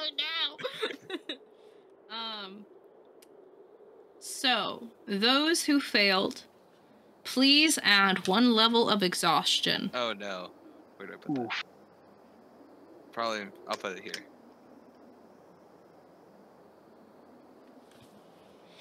And for perception, it's fine. So Tomb, you're okay. Bright, you're okay. Tibril, please add a level. I did. Red Guest, please add a level. And then Thomas, you're okay. It's fine. Everything's fine. This is Guys ready to fine. mute my new character, Yellow Guest? You notice And Timbrel, he's a black cat. you Timbrel's been glowing purple. Now he's just turned blue. Oh. Oh, and Ekman saved, so he's okay. Yay! Um, My husbando is saved. He's looking over at you like, oh, you look worse now. And then he's like, is running, and he's like, keep it on. And I'm gonna say no and keep pushing forward. He's like, you don't want to do this with me right now. I don't have a choice. We're Guys, moving. this is not a strip club. You aren't there. You're not here. You don't know. You don't know where we are. He's going You're to get closer to you, Tibril, and he's going to wrap his arm around your waist and put both the coat and the blanket around both of you. So you guys have like an opening up front, but you both have collective body heat he's trying to share. He's going to say, don't you try to get out of this. I will freaking stop and die right here. Not without me, you're not. Aww. He's like, huh. But he keeps going. Yeah. I don't know how we're running, because this would be the most awkward way to run. It's not too awkward. Is it like shoulder to shoulder type of thing, or like I'm in front of He him? has his arm around your waist, and you now have both. You both are holding with one hand on one shoulder, like the layers to keep warm. Okay. Running, and I don't know what you're doing with your other arm. He has one arm around your waist, though. Now we're at my arm around his waist. So like. Yep. So that way, neither of us, if we trip together. Yes. You guys continue for a long while. You guys are running, and that level exhaustion is disadvantage on ability checks. Oh no. And saving throws. Oh no. Well, this. I guess I'll die.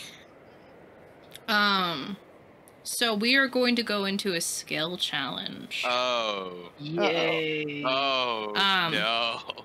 And I will describe using all of your guys' roles that you just gave me. What you see and what you don't see. You will need 4 successes. Okay. What about, does Collectively. that, like, since Nix and I aren't a part of the group, do we ourselves have to have 4? Or is it 4 for the whole group? I will say These dice are going to jail. that if the group wants to leave some sort of track behind, they can to help you. But okay. both of you individually have to have 4 successes, yes. Oh, man. This will be I know fun. where they're at, though. I guess Oh, only that's true. Tomb So that I will kind have of to have just 4 successes. I'm like, Great! Emma. I Good don't know. luck. I don't know if we would stop and like, oh, we should make sure to leave a trail for him, because Nick's already said Right, and you guys don't know that I just, got distracted. You yeeted yourself out of the conversation. So I'm just saying. I knew it was a stupid telling idea. I possible shouldn't have done it. solutions. I did it anyways, and I'm okay with that. You said you wanted Tomb to have a heroic death, not to freeze in the middle of nowhere. Well, and freeze like all of my other brothers out there who are frozen to death. But they're all in space, and so maybe that happened to me. You're my brother. Brother, help Anakin. me. I was thinking Loki and Thor, but that works too. Oh yeah, that works. You're supposed to join, you're supposed to be, I don't know, I forget, like, the Destroy TikTok. Not join them. Yeah, that one. Okay, so, roll initiative. Initiative. Oh, good. Wait, do I have to, is this with disadvantage? It's a skill check, isn't it? Is initiative a skill check? I don't Is it know. Technically, I mean, initiative will probably just help you go from one person to the other. I'm going to say no. Just don't do it with don't give me initiative with disadvantage. Okay, that's the third 4 today. In a row. Man, Oof. is today Is it the Tibral's same death? die? Today No, is Tibral's 3 day. different die. I feel like something is gonna happen to me at some point. So, oh gosh, so... Alrighty. Okay. We need Wait. a 20, guys. Somebody roll Wait. a 20. I rolled How do a you find 22. Dex again? Dang Is it just your Oh. dexterity I modifier? mean, I see what you mean. I'm pretty sure. Isn't it Dex plus proficiency? Oh. If that's what it is, then... What, 9. initiative?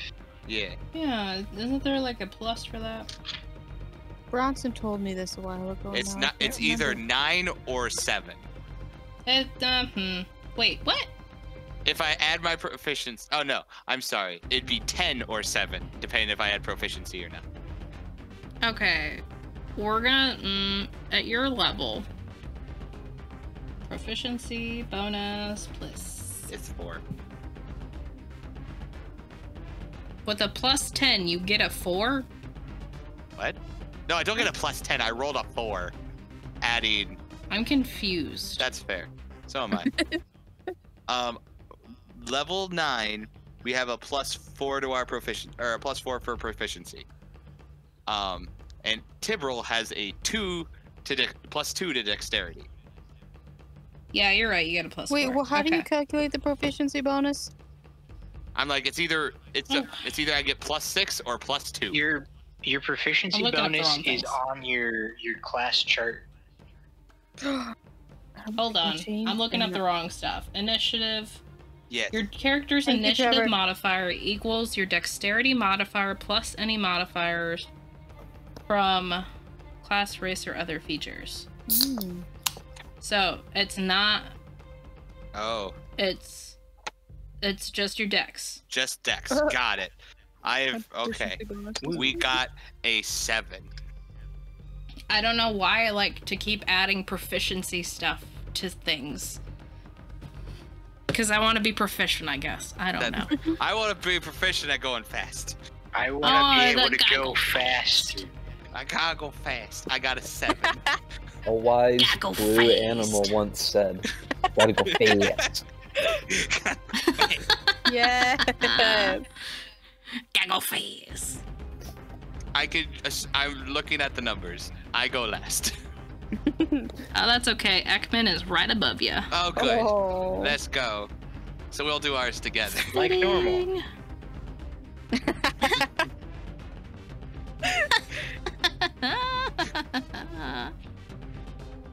Kinky. Oh, Okay. no. Stop it. 2, 3, 4, 5, 6. You guys are just jealous that I'm in a loving relationship. But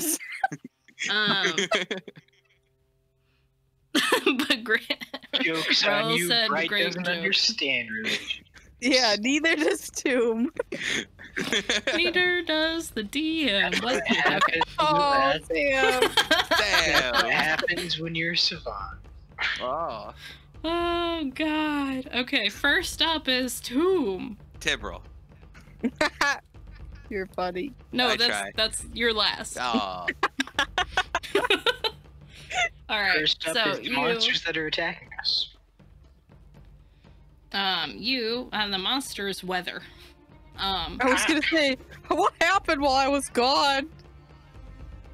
It's just snow. Okay. So you are walking along and you feel like your joints, it's like getting harder to move. So for the skill challenge, what would you like to do?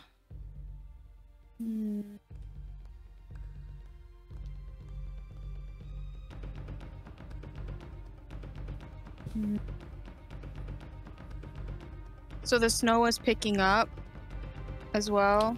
It's not picking up, it's maintaining, but you notice that you were moving a little slower and it's a little harder to continue moving.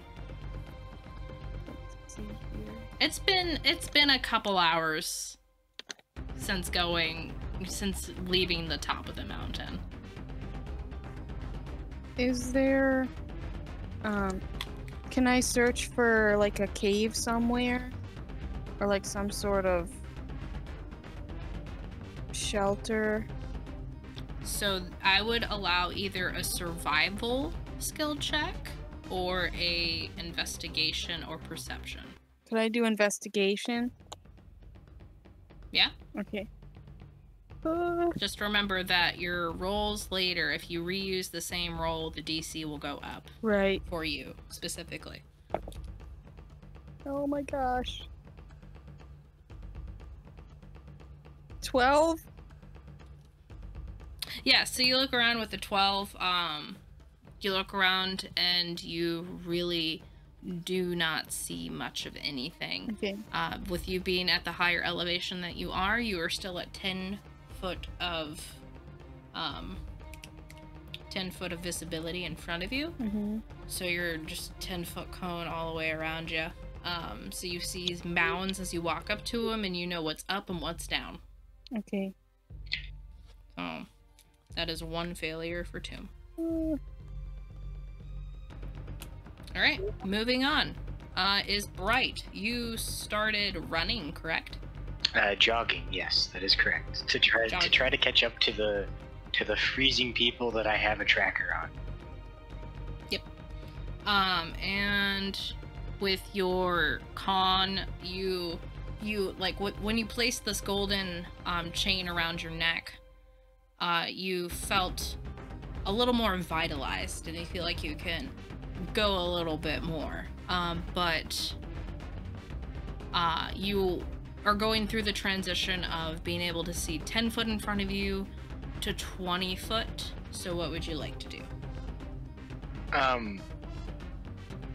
Question. If I manage a save, would that help the main group or just myself? Because you said that... Right now. Yeah. I don't know. Yeah, so you would, right now, it's kind of like if you can catch up with them, you can be more of a help, but right now you're not helping or hindering them, so you're kind of in a gray area right now, where you gotta get going, but you could also maybe help because you're not too far off. I would like to, scream into the weather and say, "Excuse me, Mr. Weather, sir. Could you please stop snowing for like 20 minutes so I could find my friends and attempt to persuade him?" Go ahead and attempt to persuade the weather. Natural 20. Plus 9. Are you fucking kidding me? 29.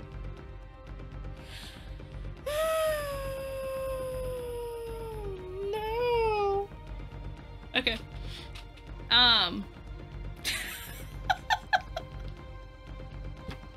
That's 2 successes.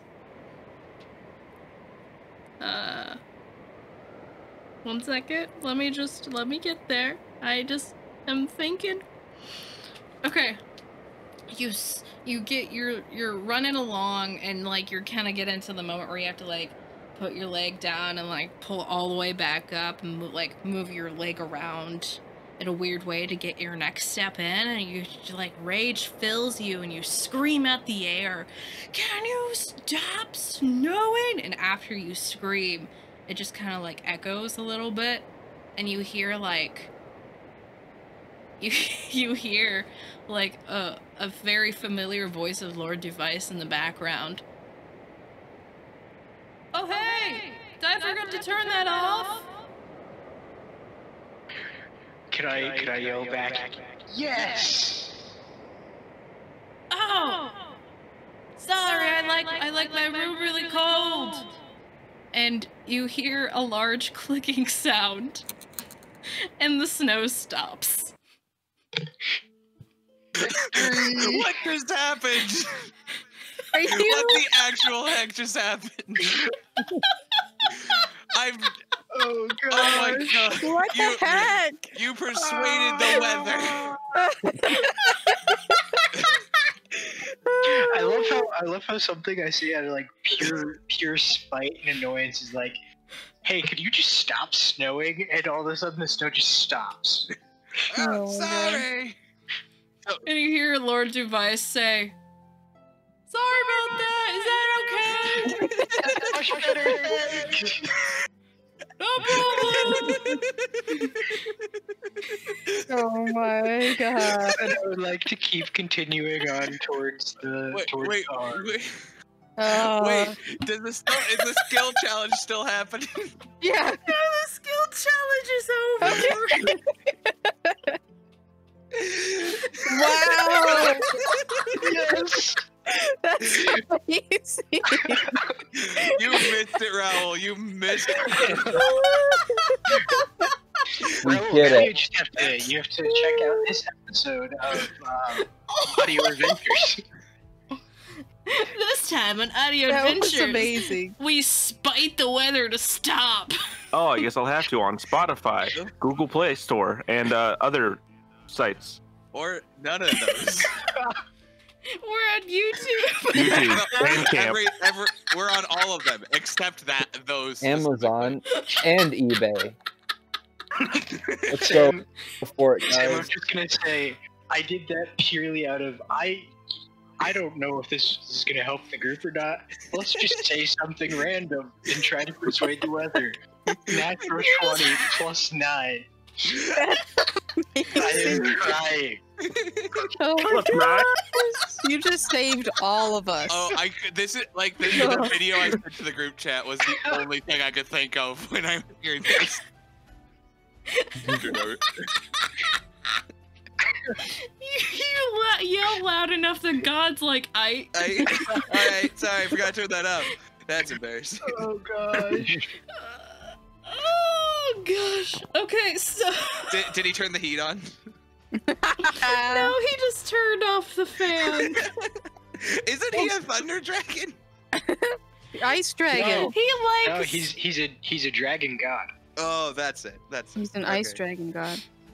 He has a really nice air conditioning system. Man, And it's powerful. it's- It's Oh my powerful crap gosh. right there. So, on a serious note, I wonder if he knows about the Warforged that are in there.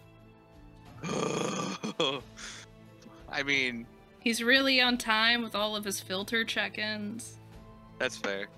I would assume he knows, at least somewhat. I just wasn't sure because he didn't know a lot of what had been Well, happening. This While he is was asleep. we should stop metagame. No, I was just wondering because I don't know.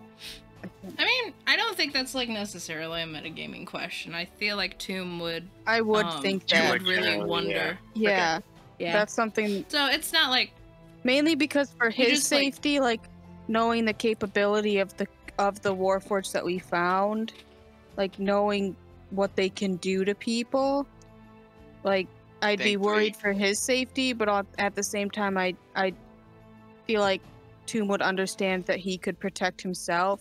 He's a But Durgan. depending on how many Warforged there are, I think Tomb would still be worried. Ah.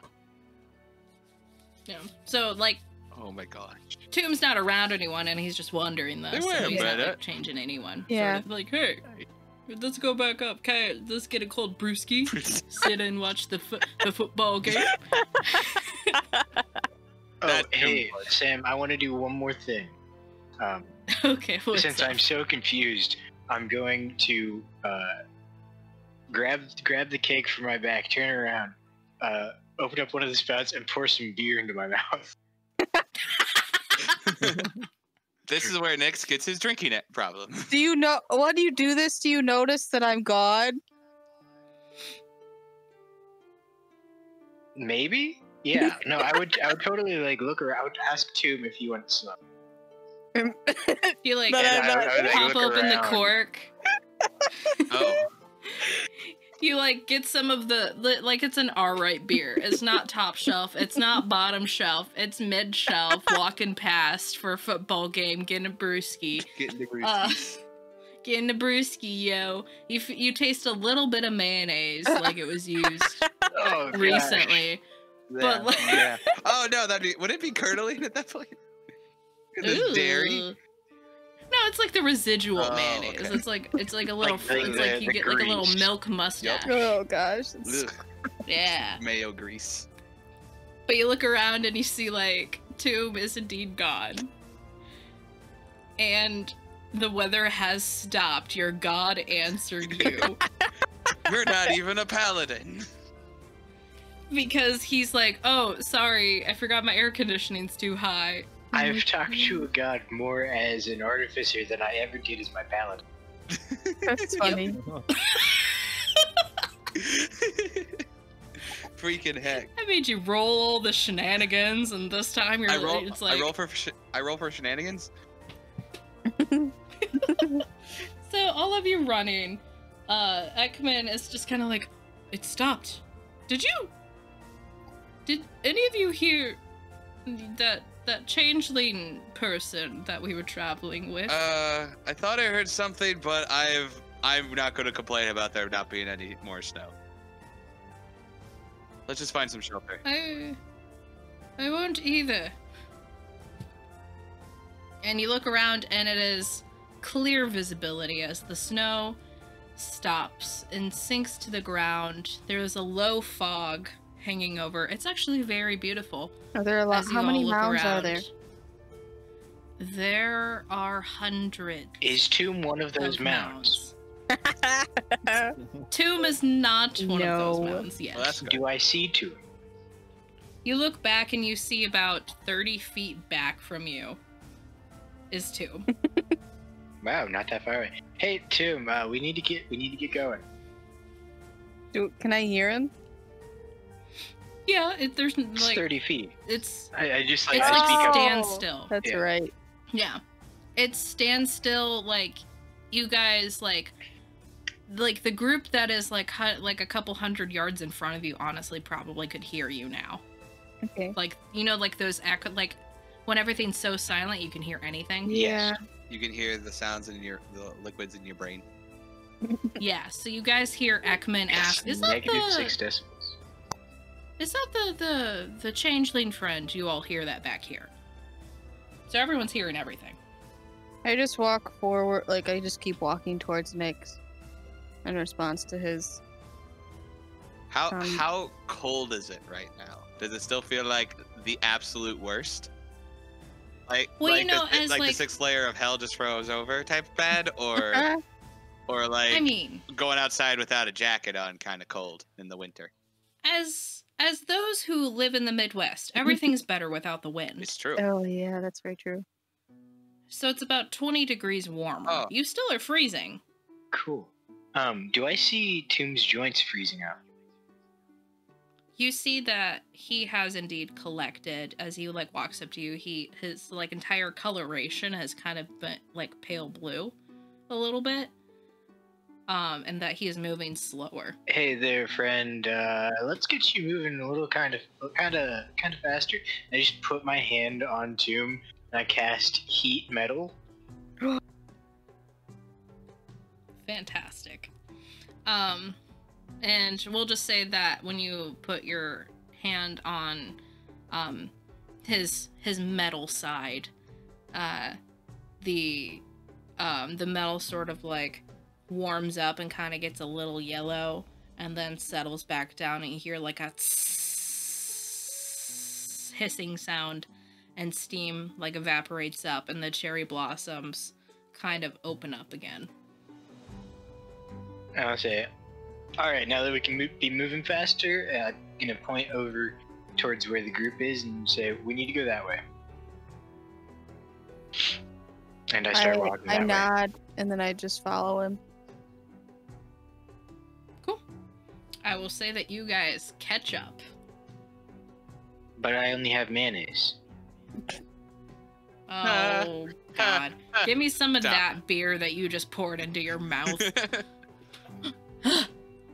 But yeah, you only have mayonnaise, but for some reason it's ketchup. And all of you meet up again, and we're gonna, and you all, like, are able to, like, see that y'all are really cold. Kind of stiff. I can't feel it. Except for Tomb. Tomb's fine. Tomb looks fine. Can I just, like, is Tomb, like, warm to the touch at the moment? Let me see. Cause could I hug him? Okay, so would I have been able to cast the spell without dealing damage to Tomb? Ooh. We're gonna say with the amount of cold, yes. Nice. Okay. I'm gonna concentrate it up to a minute. So. But okay. Is that red hot, or I can hug him like Baymax level warm? He's kind of like a furnace at this point. Okay, so don't touch Tomb. Got it. And I will say near the end of that minute, he will start taking damage. Okay. I'll know to cut it off before he starts taking, because he'll start glowing. Yep, like glowing even brighter and kind of. Yeah. His wood would catch fire. Yeah, that's not good. Okay. Yep. We need to find shelter. Back on task. Whoever wants to, give me a perception check. Let's do it. This dice has been good. Right. I'm feeling very confident after that. I would like to make a perception check. Hey. And whoever has a level of exhaustion, remember to roll with disadvantage. Okay. That's worse, but still workable, I think. 16. Oh, Nyx. Oh, no. Nyx is very confident. Very confident. Man, So, you just had like a really like game changer. Wait, did you want all of us to roll I'm perception? not upset with that. Whoever wants to. I'll just roll for the heck of it. Why not? Ooh. It's one of my only things that I don't have Not a plus any better. Rolls 0. Okay. So Tavis first. Tavis, you kind of feel like a little bit of your like Chargan that you felt before kind of like kick back up as the weather kills again, and Tibril, with Ekman and you like side by side, Ekman's shivering and he's just kind of like, oh, better. Not by much. By the way, I cut off Tombs because it looks like it'll be starting to get red hot. Thank you. Yep. And all of you are able to relish in a little bit of heat, and kind of Ekman kind of comes over a little bit closer, bringing Tibril over a little bit closer. It's like, you 100. Oh yeah. You 100% just see us both just like curled up in a blanket with the one coat on. Oh yeah. So while are they coming closer to me? Now we're not touching you, but we're getting closer, like a campfire. So while they're getting closer, I'll say, fun fact: Lord Duvice forgot to turn off his air conditioning. What's air conditioning? I don't know, but I'm gonna invent it. That's fair. You hear a voice from the top of the mountain. I already trademarked it. Dang it! It's tough to be a god. We can call it wind controller. How about that? Fair point. How about air cooler? Ooh, I like it. But Tavis and Tevril, you look around and you're like, the horizons. It looks like you have been traveling for a good chunk of the day. It's about now midday. Oh wow. And you're about halfway down the mountain. And you look over and you see like a white dome about 80 foot off to your left. That doesn't seem like a snow mound. It's more of an opaque white. I'm gonna look at it, look over to Tavis, look back over to it. That seems promising. It does. Well, let's head over there. We shall.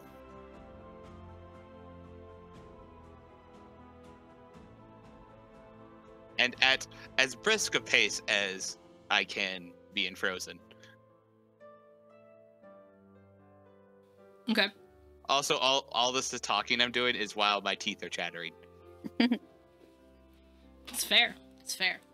So as we're walking towards the dome thing, can I make like a check to see if I want to try and make sure that there's no other Warforged there and that it's not dangerous. So what would I roll for that? You, I would say, roll, I would either say perception or insight.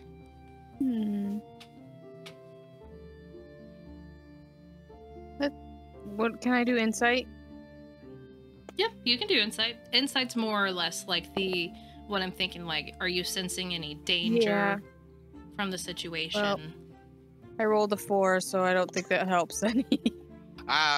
It's really white. You're not quite sure. Wow. You're kind of looking at it. It's formless, except for like the dome that you're seeing, and it's cold, and you hate it. Let's go, guys.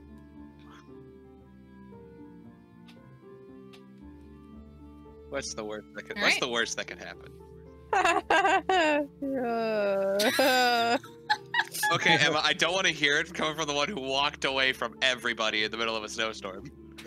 You know what? That's true. But at least I know like some things that could happen.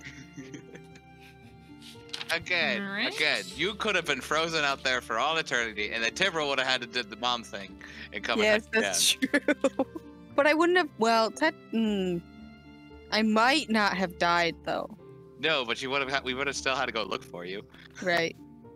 But that didn't happen. And then Nyx made everything better, and then he unfroze me, and we're good now. Nyx persuaded the weather. Dude, I am the Lord of the Weather now. Yes. Nyx is the weatherman. Yes. I am Aeolus from Greek mythology.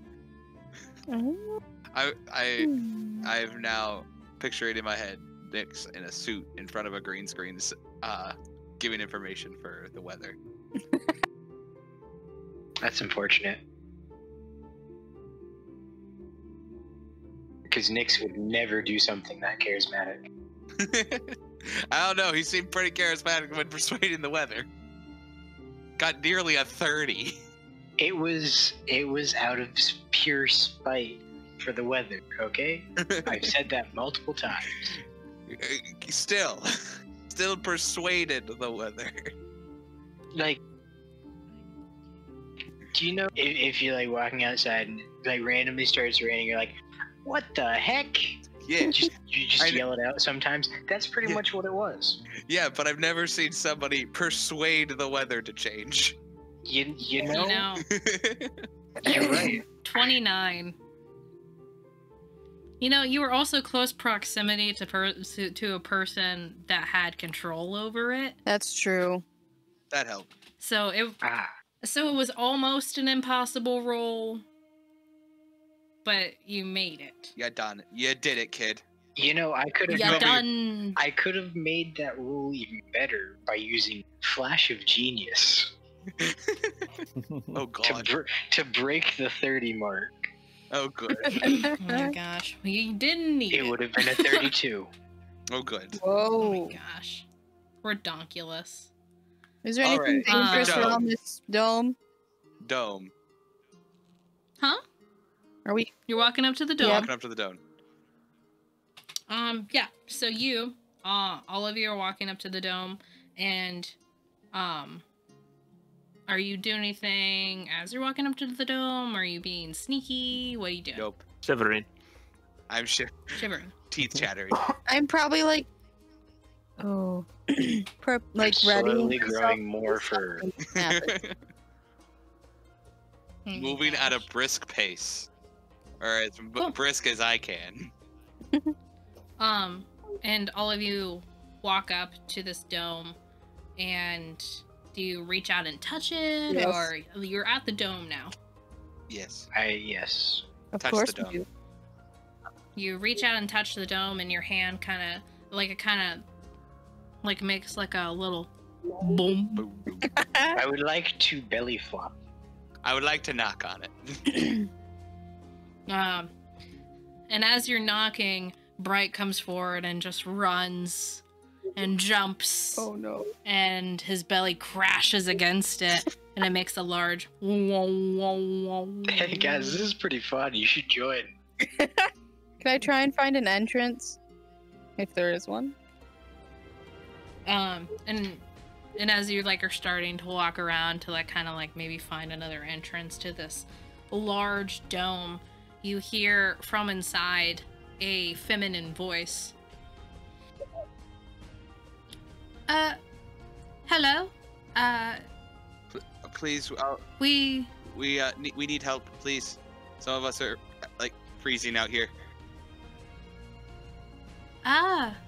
interesting. Roll persuasion. Oh no. No.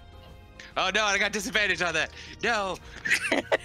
You can do it. It's a natural 20. Yay! No, one of them was. Oh. The better of the one was. Yay! Okay, so persuasion. Yes. 18. Dang. Surprising. I rolled a 13 and a 20. Ooh. You hear the voice grow from concerned about who you are to concerned about your health. Health. And she says, "Oh well, come on in. Come on in." I try to go in. And this time your hand goes I would through. like to Wait, try to go in also. Is Nick's on top? If Yes. Nick is on top, I'd assume he just fall through. So Nyx, you are on not really the top I'm like of it. I'm You like a are- quarter of the way up. Yeah, you're laying on the side, and as she says, "Oh, come on in," you just fall through and land on a pile of fur. Oh, sorry. I stand up. And as all of you come on in, and as you apologize, she says, "Oh, no worries." And you come into this warmer temperature. It seems that they have the heat cranked up in here, which is a welcome change. You look around and you see among this dome is just there are pelts lying around in various ways, and just in some bedrolls and adventuring equipment, it looks to be scattered. And as all of you walk in, you all make eye contact and see a small, about 5 foot, just straight 5 foot tall, petite woman with straight red hair and dark green eyes meet your gaze. Dressed for being in a little bit of a warmer weather, with a concerned look in her eye. She doesn't look. She doesn't look familiar, does she?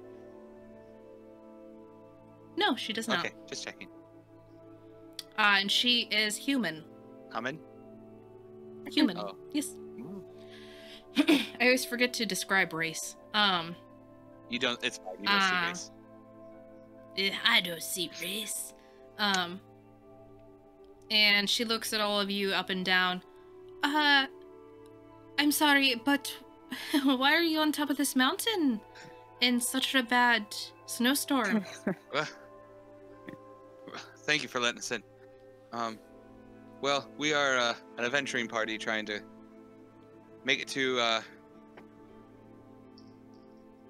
the Feywilds. The Feywild. I'm sorry, I'm not really familiar with that region.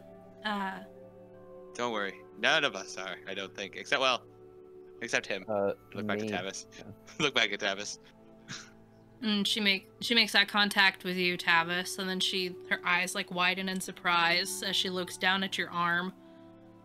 Oh, it does indeed seem that you all are capable of taking care of yourselves and more or less, excuse me. My name is Valentine Dyer. It is very nice to meet you. How do you spell Dyer? D-I-R-E. Okay. Hey, Sam, while this conversation is happening, I would like to shift back into my normal form. With color, of course, not colorless. Okay, so are you doing like a tan, a brown, a tan, shoulder length, dark shoulder length black hair, still have the red eyes. Yeah. Gotcha. And she looks over at you, kind of nods, and she looks intrigued, but she doesn't bring anything up. I nod in return. Well, thank you so much for letting us warm up in here, Valentine. And we're the Wandering Vanguard. My name's Tibril. It is very nice to meet you. Is Ekman still holding me at this moment, or has he let me go? Oh, Ekman has not let you go, and she actually starts to reach out and do a handshake, and he intercepts and handshakes for you. And says, "Oh, it is very nice to meet you, Valentine. Thank you for having us in your humble abode. It is a shame that you are you here alone? Do you need assistance from us in any way, since you are sharing your quarters?" Yeah, we'll do anything to help, Redguest says before untying himself and just plopping to the ground. Oh yeah, we're all still tied together. I'm gonna start untying myself. I'm gonna let go of Ekman and start untying myself. I sit down like near the edge of the sphere. Or dome. Near the edge of the dome. The dome. Dome da da dome da da dome. I'm gonna look over at Tibril and ask if he has a tankard. I do not believe so. No, I don't have any tankard. What about in your bag of holding?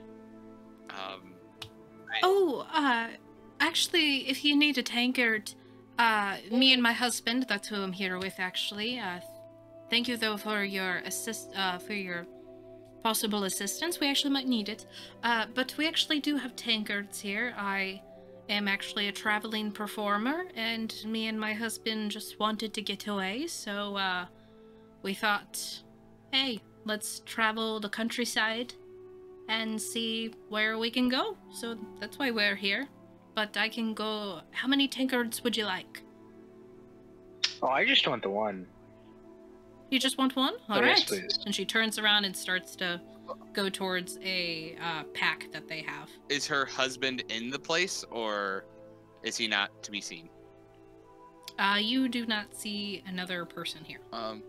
Oh, you said you're here with your husband. I don't see him, and I don't... is he around, or? And she, digs in the pack for a second before answering, and she looks back at you and smiles. Oh, he's actually outside getting us some grub. We actually might need to go out and get some more. But I cannot leave this sort of dome that we have set up without it falling in around us, more or less. So I have to stay here and wait for him to come back. Oh, I've actually heard of such a spell. It's this spell. It protects you from enemies, correct? As well as setting up a portable shelter. Oh yes, indeed. It's and she kind of like fumbles with a delicate golden chain with a insignia that is on the bottom half of it. She says, "Oh yes, see, it is this wedding gift my husband gave me. We like to travel as well, as I'm sure all of you here like to do. And he imbued it, or got it imbued. He didn't imbue it himself, but he got it imbued with this spell, and we can use it a couple times a day. It's usually enough for us, but it helps us travel without really spending coin." Sam, would this have been something that I made?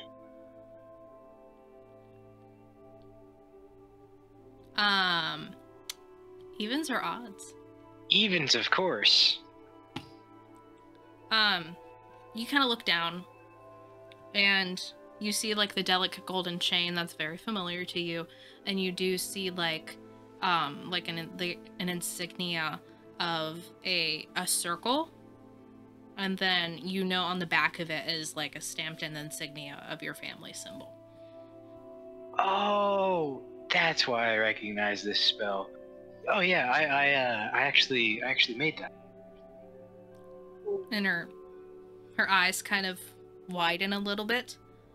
Oh, are you from the Bright family? Yes, I am. Oh, well, in that case, we are very happy to have you in here. Thank you so much for this wedding gift that, I have to say, it was a pretty penny, that at least my husband said, but it has served us well. Oh, I'm so glad. Thank you for your hospitality. Give like a slight bow when I said hospitality. And she curtsies back a little bit before handing you, walking up to you and handing you a tankard that you asked for. Oh, thank you. I take off the sash, and I just kind of set down the thing, and I pour myself another cup of beer. I'm going to plop my butt down, just right on the ground. It seems that you all are indeed tired. Well, my husband should actually be back in a little bit with whatever he comes up with, but I imagine that I can scrounge up some food if that'll revitalize you. Oh, we thank you. That would be most welcome. You're too kind to us. Oh, it's not a problem. Would you actually like some beer or some wine? Oh, I can't have any beer or wine. And she kind of like pats her stomach a little bit, but oh, congratulations. He's preggers. Preggers? Mm-hmm. I'm not saying Timberl's not saying that, but is she preggers? Wait, can I? Do you want to roll an insight check to see if she means that she's preggers? Isn't your isn't your passive medicine 15? You know for a fact she's preggers. Oh, how preggers? Oh, she's like in the beginning trimester. Oh. Well, I must say, congratulations. I wish the best for you both. Oh, you all are so welcoming and nice yourselves. I thank you all. It has definitely been a journey, but I have to say that Chorus, my husband, has treated me kindly and, Some women can't really say that nowadays. Do any of you have any preferences? We don't have too much, but I can see what I can whip up. Well, for me, anything is fine. Like I said, you guys have done more than enough. All right. And she goes to, like, the back of the dome, and starts rummaging around a bit. Can we see outside the dome? Yes, you guys can definitely see outside the dome. It is, you can see everything that is going inside, but it seems that you guys just can't see what's happening inside. How long has it been since the snowstorm ended? It has been probably a good half hour. Okay, I'm gonna, ma'am, when did your husband head out by chance? There was a nasty snowstorm that hit not that long ago. Oh yes, he's a really good tracker, and he actually grew up in a pretty cold place himself. So I'm not too worried about him. But if he doesn't come back in, I would say in probably another half hour, I'd probably start to send out the eagles, if one would say. Yeah. But he probably has been out for a couple hours. A couple hours, you say? Indeed. Hey, Tomb, do you mind sending your feathered friend to go scout the area, see if you can make sure if he's okay? Because I know that snowstorm was pretty bad. I unwrap the sash from Talon, and then he flies out. And then you see Tomb's eyes go dark, and then now I'm seeing through Talon. And I'll probably go at least probably like 60 feet up, and no more than 100-foot radius from the sphere. Awesome. So 60 foot up, 100 not. Okay, cool. Roll a perception check. Okay. With your owl stats, and I believe for this they get advantage for owls. Mm-hmm. Okay, let me write some down, and then I'll roll real quick. And I think it's like a +4. Can't believe I'm she remembering for it right. Grananant. For Grananant. Red guest has fallen asleep. Indeed. Okay, I'm sitting down. Is Ekman still standing, or did he flop down with me? No, Ekman has come along with you okay. and has gathered whatever extra furs and made like a cocoon. Oh, good. So we made like a blanket for it. Yes. Yes. Blanket for it for the win. And y'all, he is trying to snuggle you. I'm not gonna fight it. So adorable. I'm freezing my butt off. I'll take any. Literally. Am I pergernerd? Pergandant. Can oo get pregante? Do you say I get advantage on it? Yes, because owls. Okay. Whew, okay. They are strictly better. 16. Cool. So you look around. You guys are probably about, at this point, about, almost about 3/4 of the way down the mountain. And you look out and about, and, like, at a certain point down the mountain, you see, the snow cuts off, and it goes into, like, sort of like a swampy forest as you go. Okay. And at this level, you see that there are, sort of tar pits in this forest, leading all the way through in spots. And you see at another mountain that's a long ways away, you see like smoke, a small trail of smoke in the distance. And you're scanning around, and you see at least this distance, no real foot trails. Okay. but that isn't really saying much because of the snow. Mm-hmm. Okay. So did you say he was just hovering, or was he moving? He's like moving. So like my thought is that he'd go up and then he'd make a circle around the sphere. Mm-hmm. And then if he found any signs of the husband, then he would go closer to that direction. Okay. In that case, as you're moving around and you're kind of gliding towards around the mountain a little bit, not too far away, you see a bow on the ground, like a shape of a bow. As Talon, I head in that direction.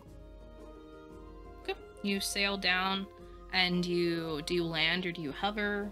I probably hover out of precaution to make sure that there's nothing dangerous around. Okay. And as you're getting closer and closer, nothing seems to be happening. You get closer, and you see this bow seems to just have been dropped. Okay. And that the snow in this area seems to be less just sheet-like and more like there might have been movements, like not like a tracker would normally make. Okay. Can I see any footprints going in a specific direction? With that roll, you see... Actually, you would see footprints going down the mountain.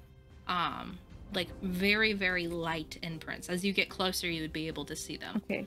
And you see several large feet, sort of like, and then like 2 dragging marks. Do I recognize the prints?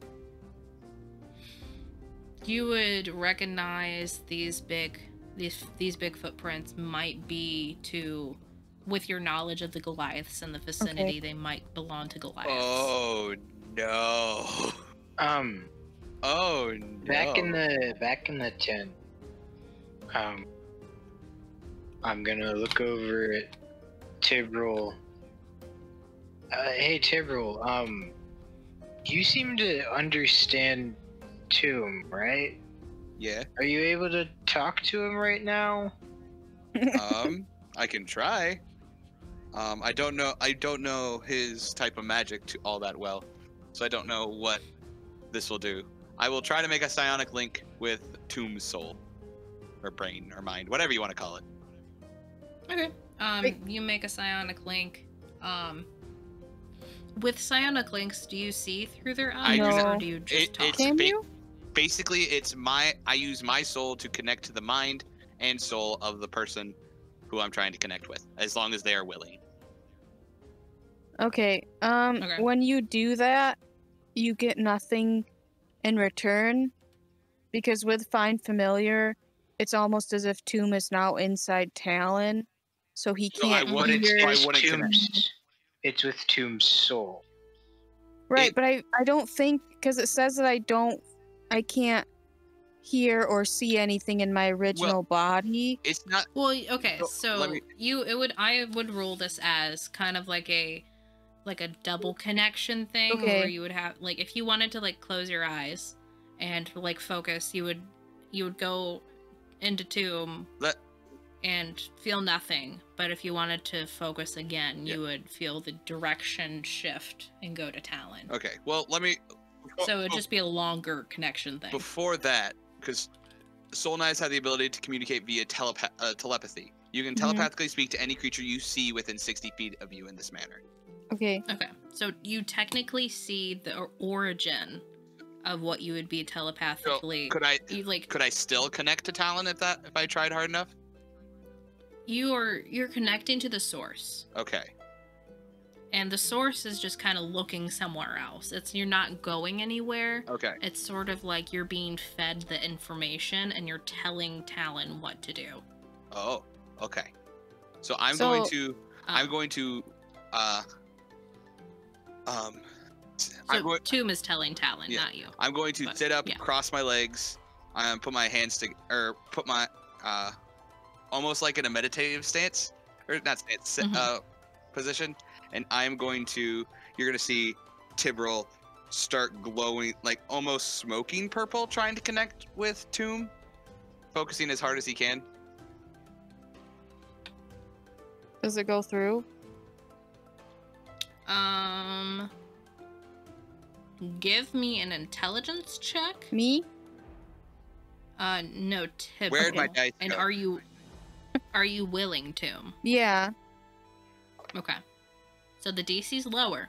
You just gotta get above a 10. Do I get to add proficiency or just straight intelligence? Just a D20 roll plus your intelligence. 15. Okay. So you connect, and it's actually pretty okay connection. Cool. I'd imagine that while you're connecting to Tomb, that you hear his orders to Talon. Like I hear, go this way, go over there, do this. Things like that. And I think since I'm seeing through Talon's eyes, I'd assume you'd be able to not see what I'm seeing, but since you're in, I don't know. I just hear what's I don't hear your thoughts, but if you say anything in your head, I hear. Yeah, I can hear that. I'd probably be saying like thinking out loud, basically. Okay. And so like you'd find out that Talon found a bow on the ground, and that there's footprints, and seems like there was a struggle, and that Tomb thinks that Goliaths might have taken her husband. As soon as I hear Goliath, Tibril stops glowing. Valentine? Yes, what is it? I think we're going to have a soup. Did your husband use a bow? Yes, he's a tracker, so he uses bow and arrow to get our meals usually. All right. I don't want to alarm you. Our friend. What is wrong? Our friend Tomb, his owl found a bow lying in the middle of the snow, and it looks like something was dragged. And as you finish the sentence, Tomb's eyes come back, and Talon is carrying the bow with him and enters the dome. As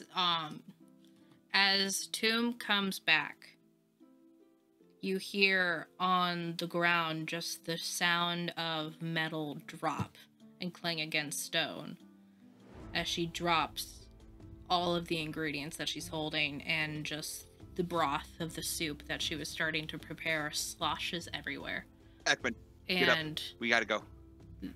The bow comes in and she grabs it, and then she just squeezes it, and then just sinks down. I'm gonna go put my hand on her. Don't worry, we'll find your husband. Come on, guys. Yeah, I'll probably like lead you guys to where Talon was, and then I would like to look cool while standing up. So I stand up, I put the thing on, I cock my pistol, and then I go. Ekman's like, oh no, that is not good. And as you all are filtering out and start to go, you hear, wait! What's up? You don't think that you're going to go get my husband without me? Uh-oh. You are carrying for two. Excuse me, you've known me for how many minutes? You're a nice guy. Precisely 6 minutes. How do you think? Precisely, actually, I like you. I don't think that you really have authority to tell me where, when I cannot go. Ooh. How do you think me and my husband met? Fair enough. We fought a lot. Alright, well, come on. on. Who do you think bested him? Thank you. Let me get my sword. And she gathers everything and says, I nudge Red Take Guest. whatever furs you want to have. Thank you. You will need them going down the mountain. And she hands out a couple pieces of dried jerky. You'll need that for sustenance. Let's go. Did anyone wake Redgast yet? Yes, I did. Aw. I nudged him. So as I walk outside, I'm going to start growing for kind of like how Banner turns into the Hulk. Oh, that's such a good scene. So yeah, it'll this time the fur is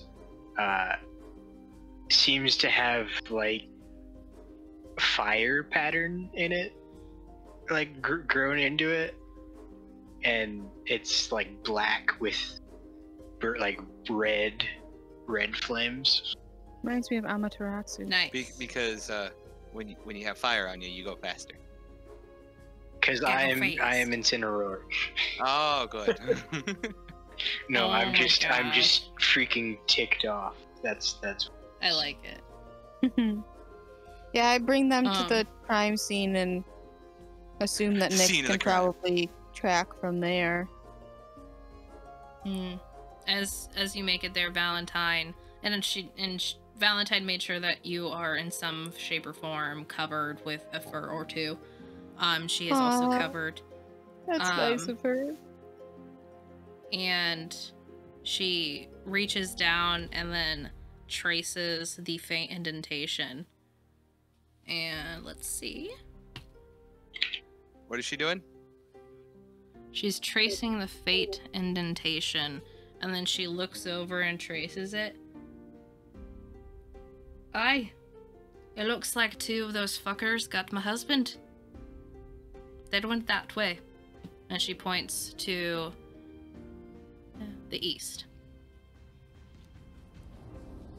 Well, we better not waste any time then.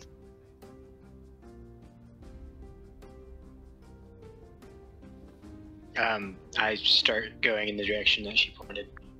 Me too. Not making smart aleck remarks, just like you guys can feel the anger. Alright. Cool. You guys continue along. You guys eventually make it down to the bottom of the mountain. It has gotten dark at that point. And you can kind of, and as you're like walking along, you notice on Valentine's back is an interesting instrument which none of you have really ever seen before. Out of game. Is it a hurdy-gurdy? It's a hurdy-gurdy. What is a hurdy-gurdy? A hurdy-gurdy is the best So- instrument. You know what hurt? Oh, jeez. It's Wait. Don't explain it. Just he has to hear it. hurdy-gurdies are dope, dude. They're the best instrument. I want to send a gif of one so bad, but I just want you to listen to one. They're so cool. I have been tempted to buy one.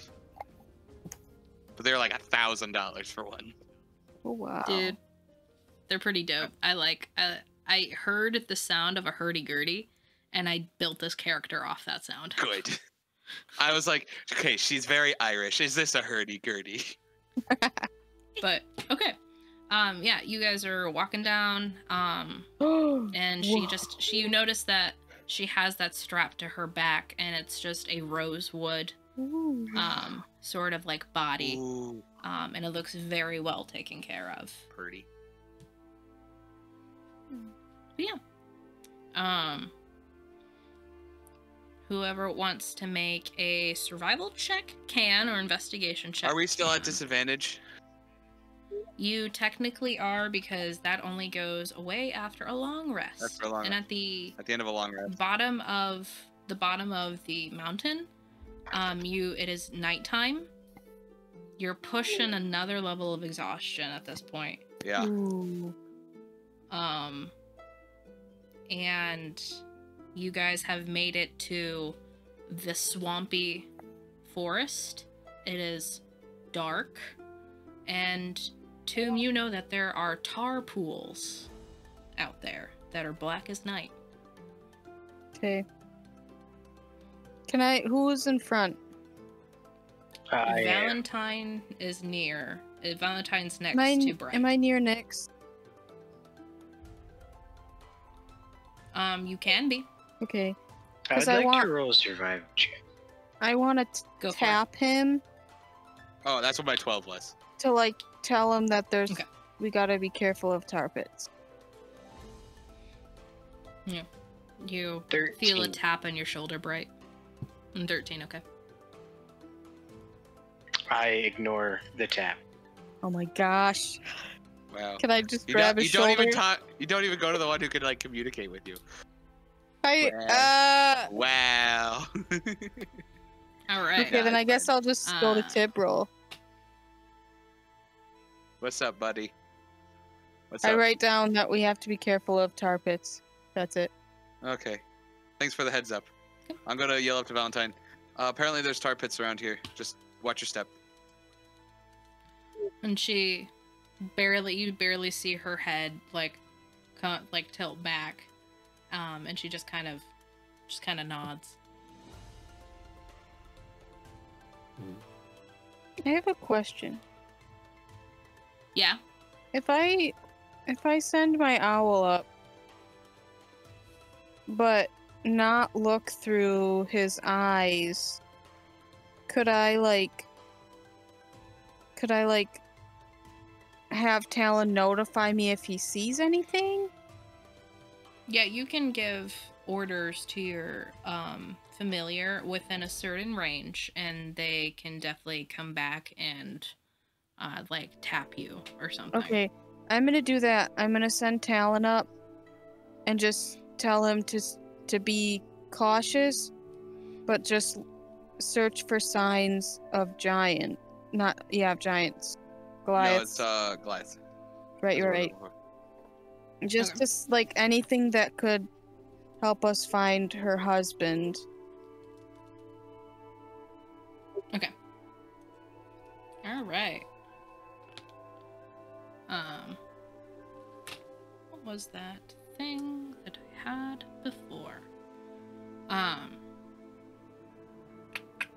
Yeah. Okay. You guys continue along, and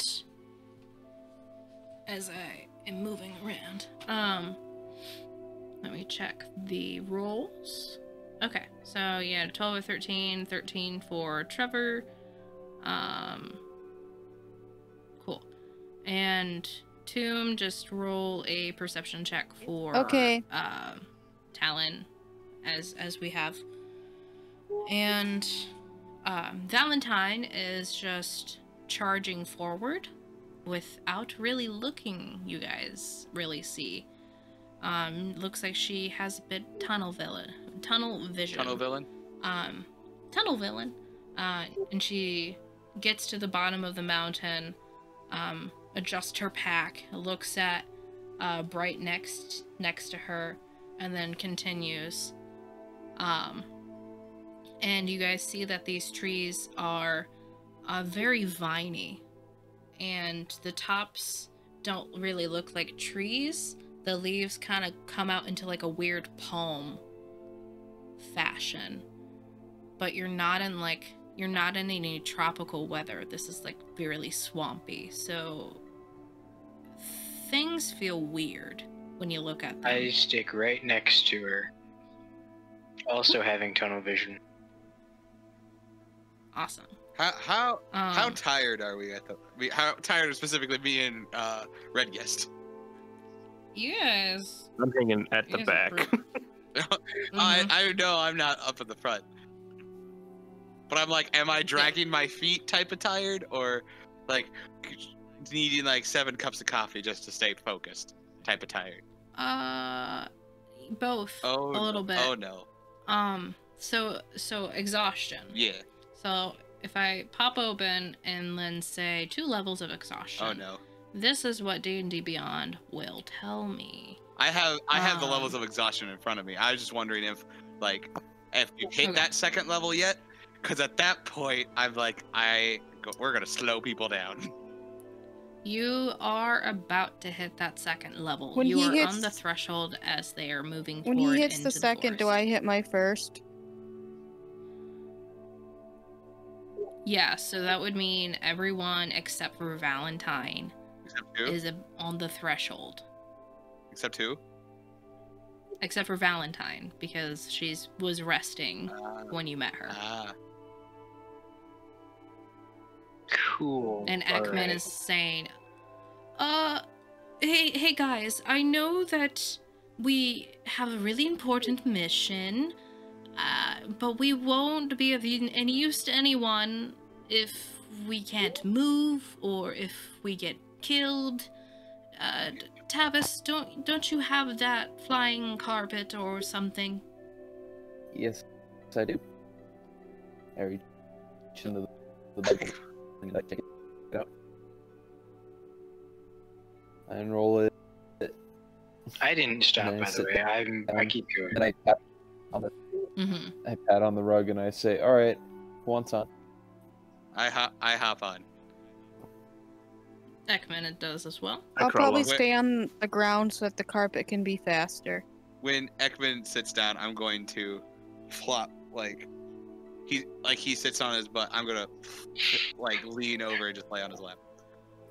Start falling asleep. He's kind of messing with your hair. I shoo his hand away. He slaps your hand and says, "Go to bed." Does Talon see anything with a 17 perception? Talon is going around and he is looking and he's scanning the forest and he sees way off in the distance some flickering of some movement.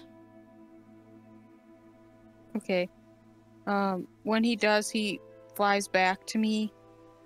How long does it take him to fly back to me? A good, like a good 20 minutes. Okay. I'll keep walking to try and stay in pace with Bright and Val until Talon gets back to me. Okay. So everyone is hopping on the carpet.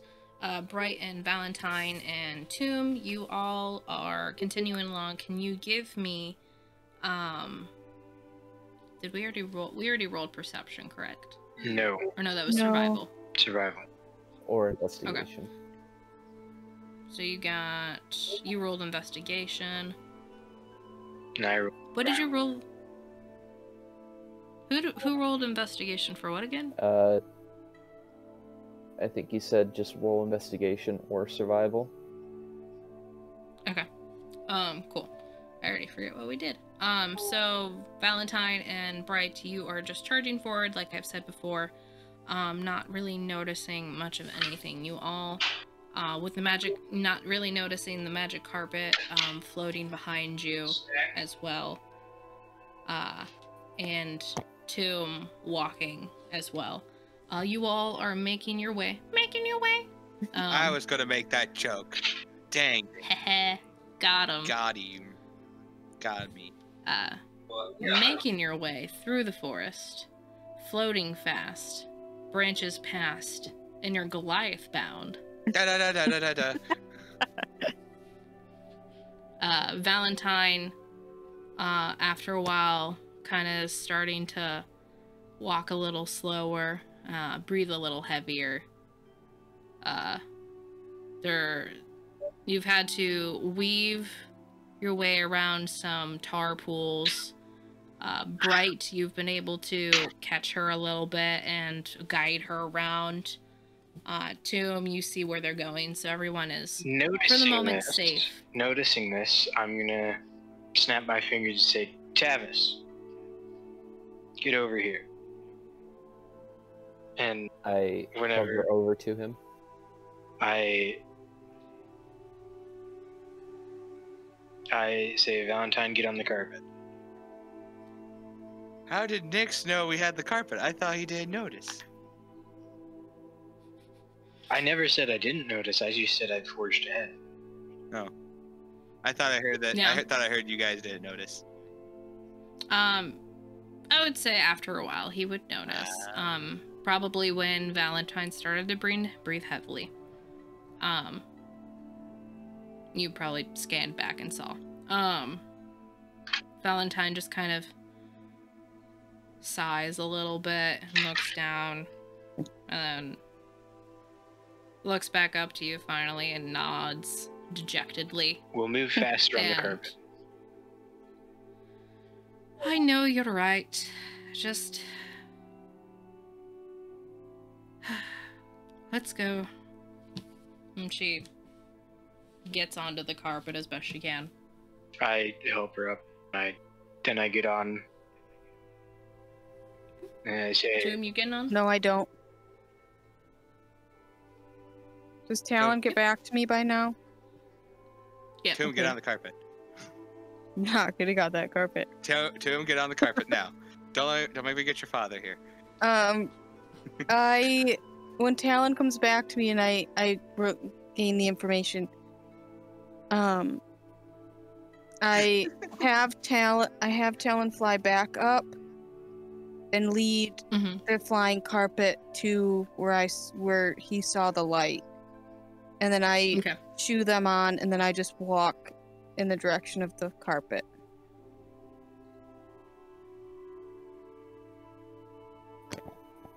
Wait, you walk in the direction of the carpet? Yeah, I don't get on the carpet, but like I'll follow behind as much as I can.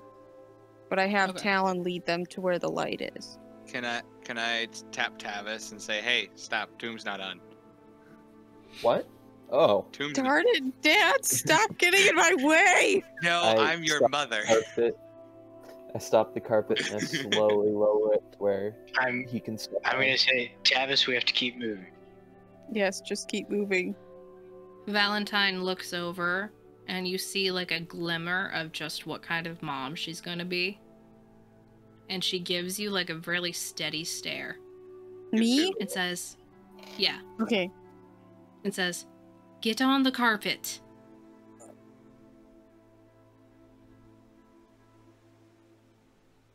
Bye. I'll get on the freaking carpet. She's maintaining eye contact with you until you get on. That could go on for a very long time because Tomb is known to stare for 5 minutes. Yes, it's true. Okay, Tomb gets on the carpet. Thank you. Jeez. Was that so hard? Yes. Ekman kind of pats you. Tavis, we need to keep moving. All right. I continue to keep the carpet moving. All right. You all start to hover up, and Tavis, can you make a dexterity check for me? No. No. No. Wait. I might have a thing. Just a second. The tides of change. I am going to spend a focus point to use keen response, and I may spend a focus point to gain advantage on a dexterity saving throw, but since I'm the Order of Martyr, I can give it to Tavis. I'm going to give you advantage, of course you're boy. a martyr. That's true. I'm going to give you advantage, boyo. Okay.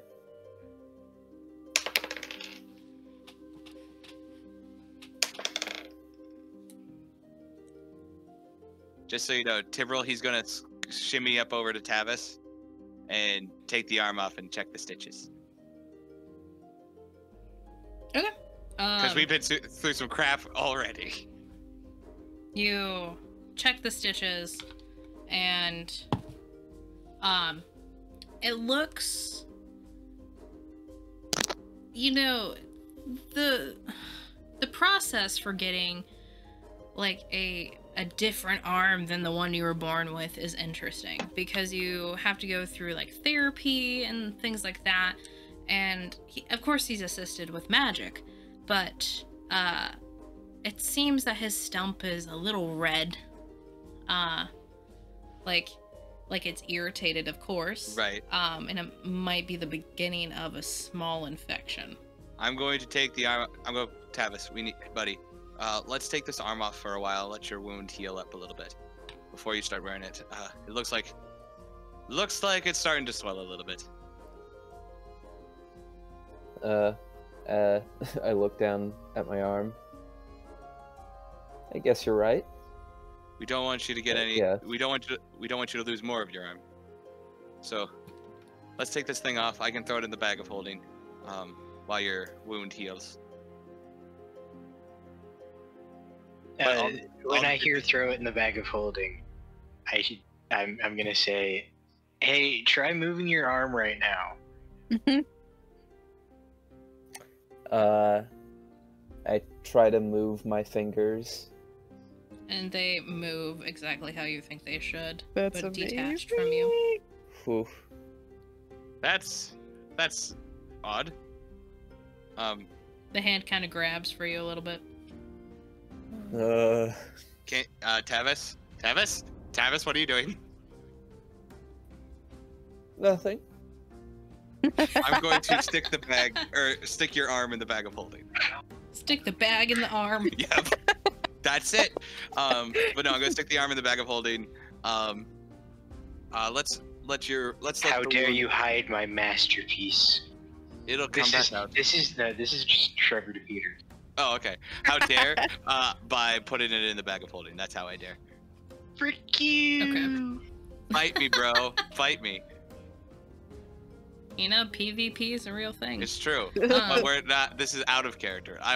Me and Trevor are actually gonna fight. Oh, Yeah, snap. That's pretty much his arm. Oh, good. Oh my god. Oh wow.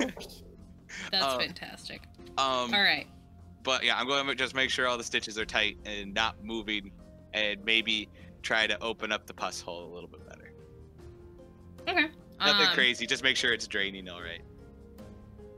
Okay, and don't get me wrong, the hole has helped, obviously. Oh, good. But with any major procedure like you all have done to this man in the middle of a cavern instead of a sterile room with actual good tools instead of tools that you've been having on like your sides and have been cutting into other people with their germs, there's gonna be something. And he had the devil inside of him. Yeah.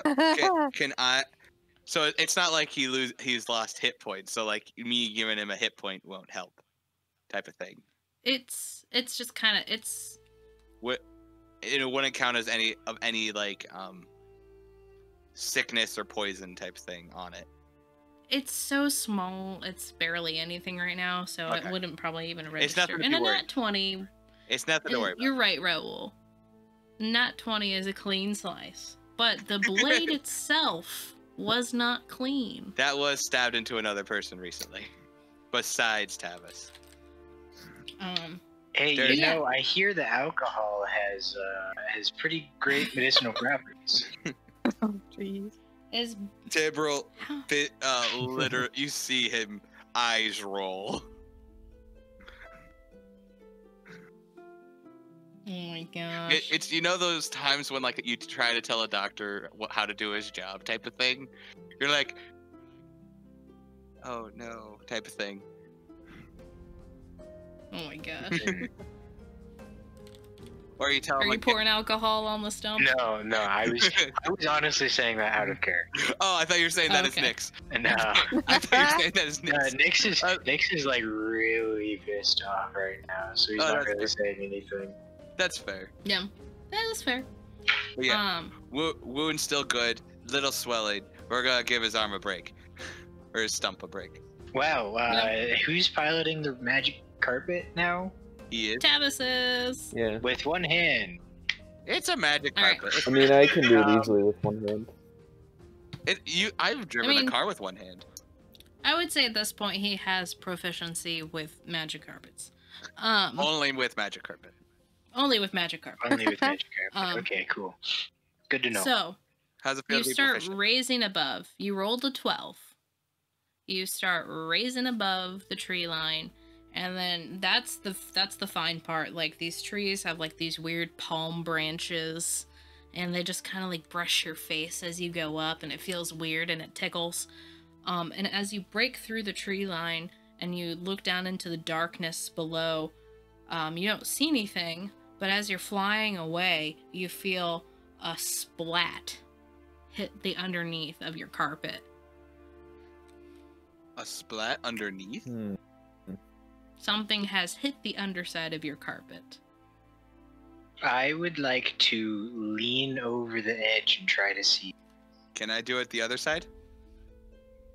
Yeah, you guys lean from the front and the back, and you make eye contact with each other, and then look in the center, and then you see just a large, like, it looks like, is that oil? And then you look below and you see another glob sailing at you. Can... Alright. I would like to cast, No, never mind. I was gonna cast Firebolt at it, but that doesn't No, make don't any do sense. that. Don't do that. Don't do that. No, that doesn't make any sense. It would just set it on fire and it would keep coming to us. So I'm not gonna do that, because I'm intelligent. That would be the ghetto fireball. Can I try to shoot a psionic bolt at it to, like, disperse it? Oh, you can. Let's try it. What's the worst that can happen? You can certainly Roll, try. Tavis, roll, another dex check to see how you maneuver the carpet. Okay. Can Talon see where it's 16. coming from?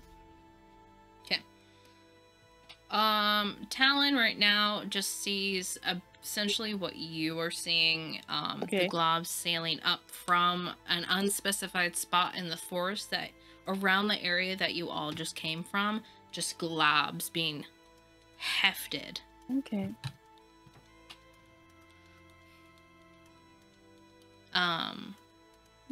Yeah. So, what was your roll, Tyrrell? Just a second, I'm doing math. Because it is 28. Okay. Boy. You see the glob is sailing true, and then you see the carpet start to, like, change its direction, and right before it changes direction, you just let a little pew! And it sails through the air, and it's nice purple sheen of light and just bisects this little glob of oil, and it just kind of does like and after that you guys like continue rising, and the globs just don't get high enough,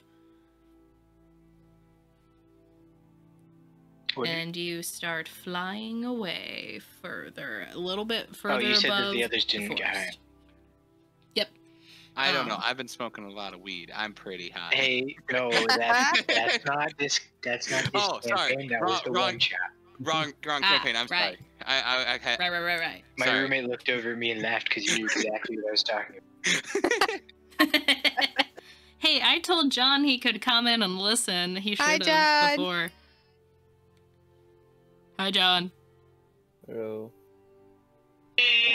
Oh no, I'm sorry. I'm sorry. I'm sorry. It was not 28. It was 45. 45. No, it's lower. I accidentally wrote down the wrong number. I realized. 72. No, it's 22. Oh, I'm sorry. Same thing happens though. I'm like, I realized when making this, I was stupid and didn't understand, and now I own the player's handbook. I'm like, wait a minute, that seems really high. Let me check that again. Oh, nope, I was wrong when I wrote That was me at this beginning, You know, beginning of this if you campaign don't- too. If you don't have a player's handbook, a lot of things seem wrong until you look them up, Yup. Right? and they are wrong. Yep. And you're like, what? I went from a +9 to a 5 Good. because I thought Good for me. for some reason I thought, oh, add your proficiency, but I'm like, no, it's a spell, basically. Like, that's You're not- a spell. Oh, Sam, I have a question. I have an answer.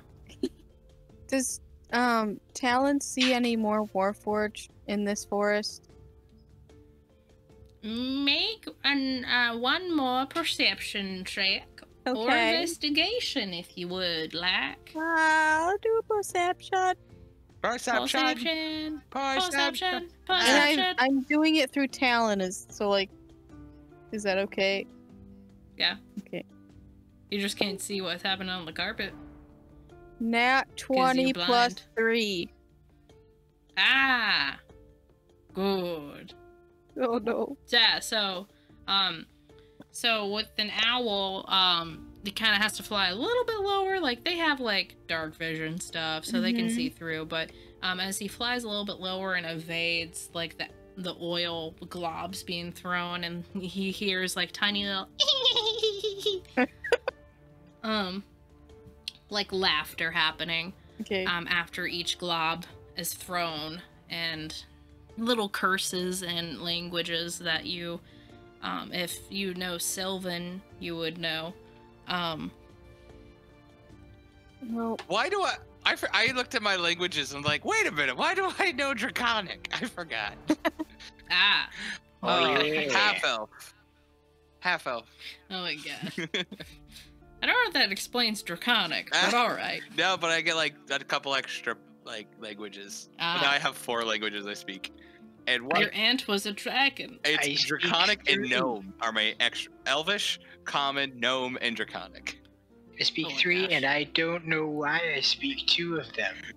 I speak 4, and I don't know. And Celestial. wow. I saw that, and I was like, interesting. I speak 4, and I don't know why I speak 2 of them. Oh my gosh. No, Alright, makes sense. I have a gnome friend, but Draconic. Let's do the last little minute things, and then we can talk. It's good. I'm just like, I don't want to go that far over. That's fine. But Talon is going through and weaving and woving, hearing the tiny little Sylvan chuckles, and curses. And as he is going through this and peeking into some of the tar pools, he does see some glimmers of metallic red sort of like metal every so often, every couple pools peeking out. Are they moving? Some hands, some feet. Nope. Okay. Seem to be deactivated in some form of a manner.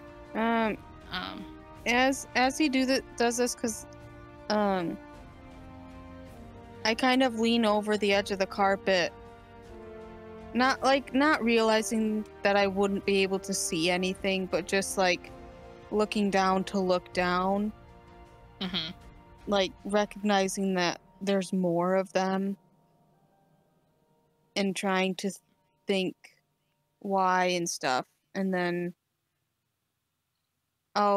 when Talon gets back, I'll probably tell Tibril about the laughter. Okay. Cool. And that happens, and you guys are going just above where these oil globs are able to be thrown and hitting you. And you are continuing on, and Talon makes it back to you. I will say, Red Guest, are you doing anything specific? I have been asleep this whole time. Okay, just checking. You just hear the light snoring of your Tabaxi friend and Ekman, and eventually Valentine. As she seems to be the pregnant tired. The pregnant. The Ukit Pregante tired. The Pregante.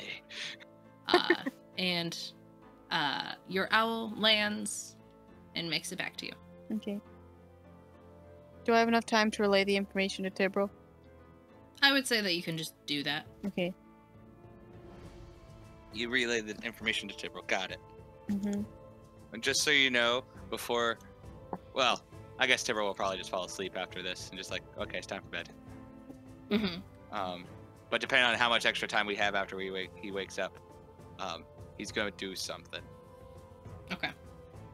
Doesn't have to be now, and I'll give you more information as things come up, as I figure out what he does. But it will happen. Oh my gosh.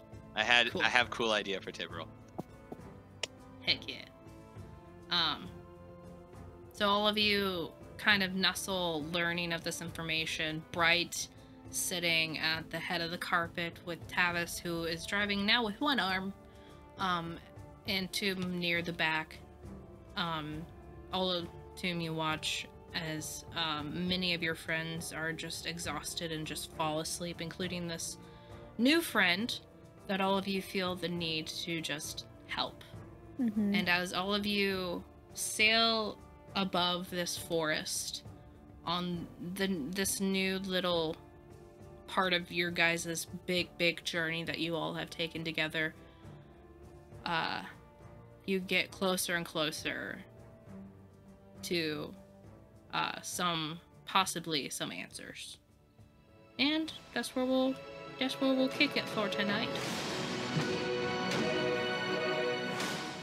And that was this episode of Audio Adventures. Thank you so much for being here. Please like, comment, and subscribe, and most of all, please share to get out the word so we can share our story with you and keep doing what we're doing.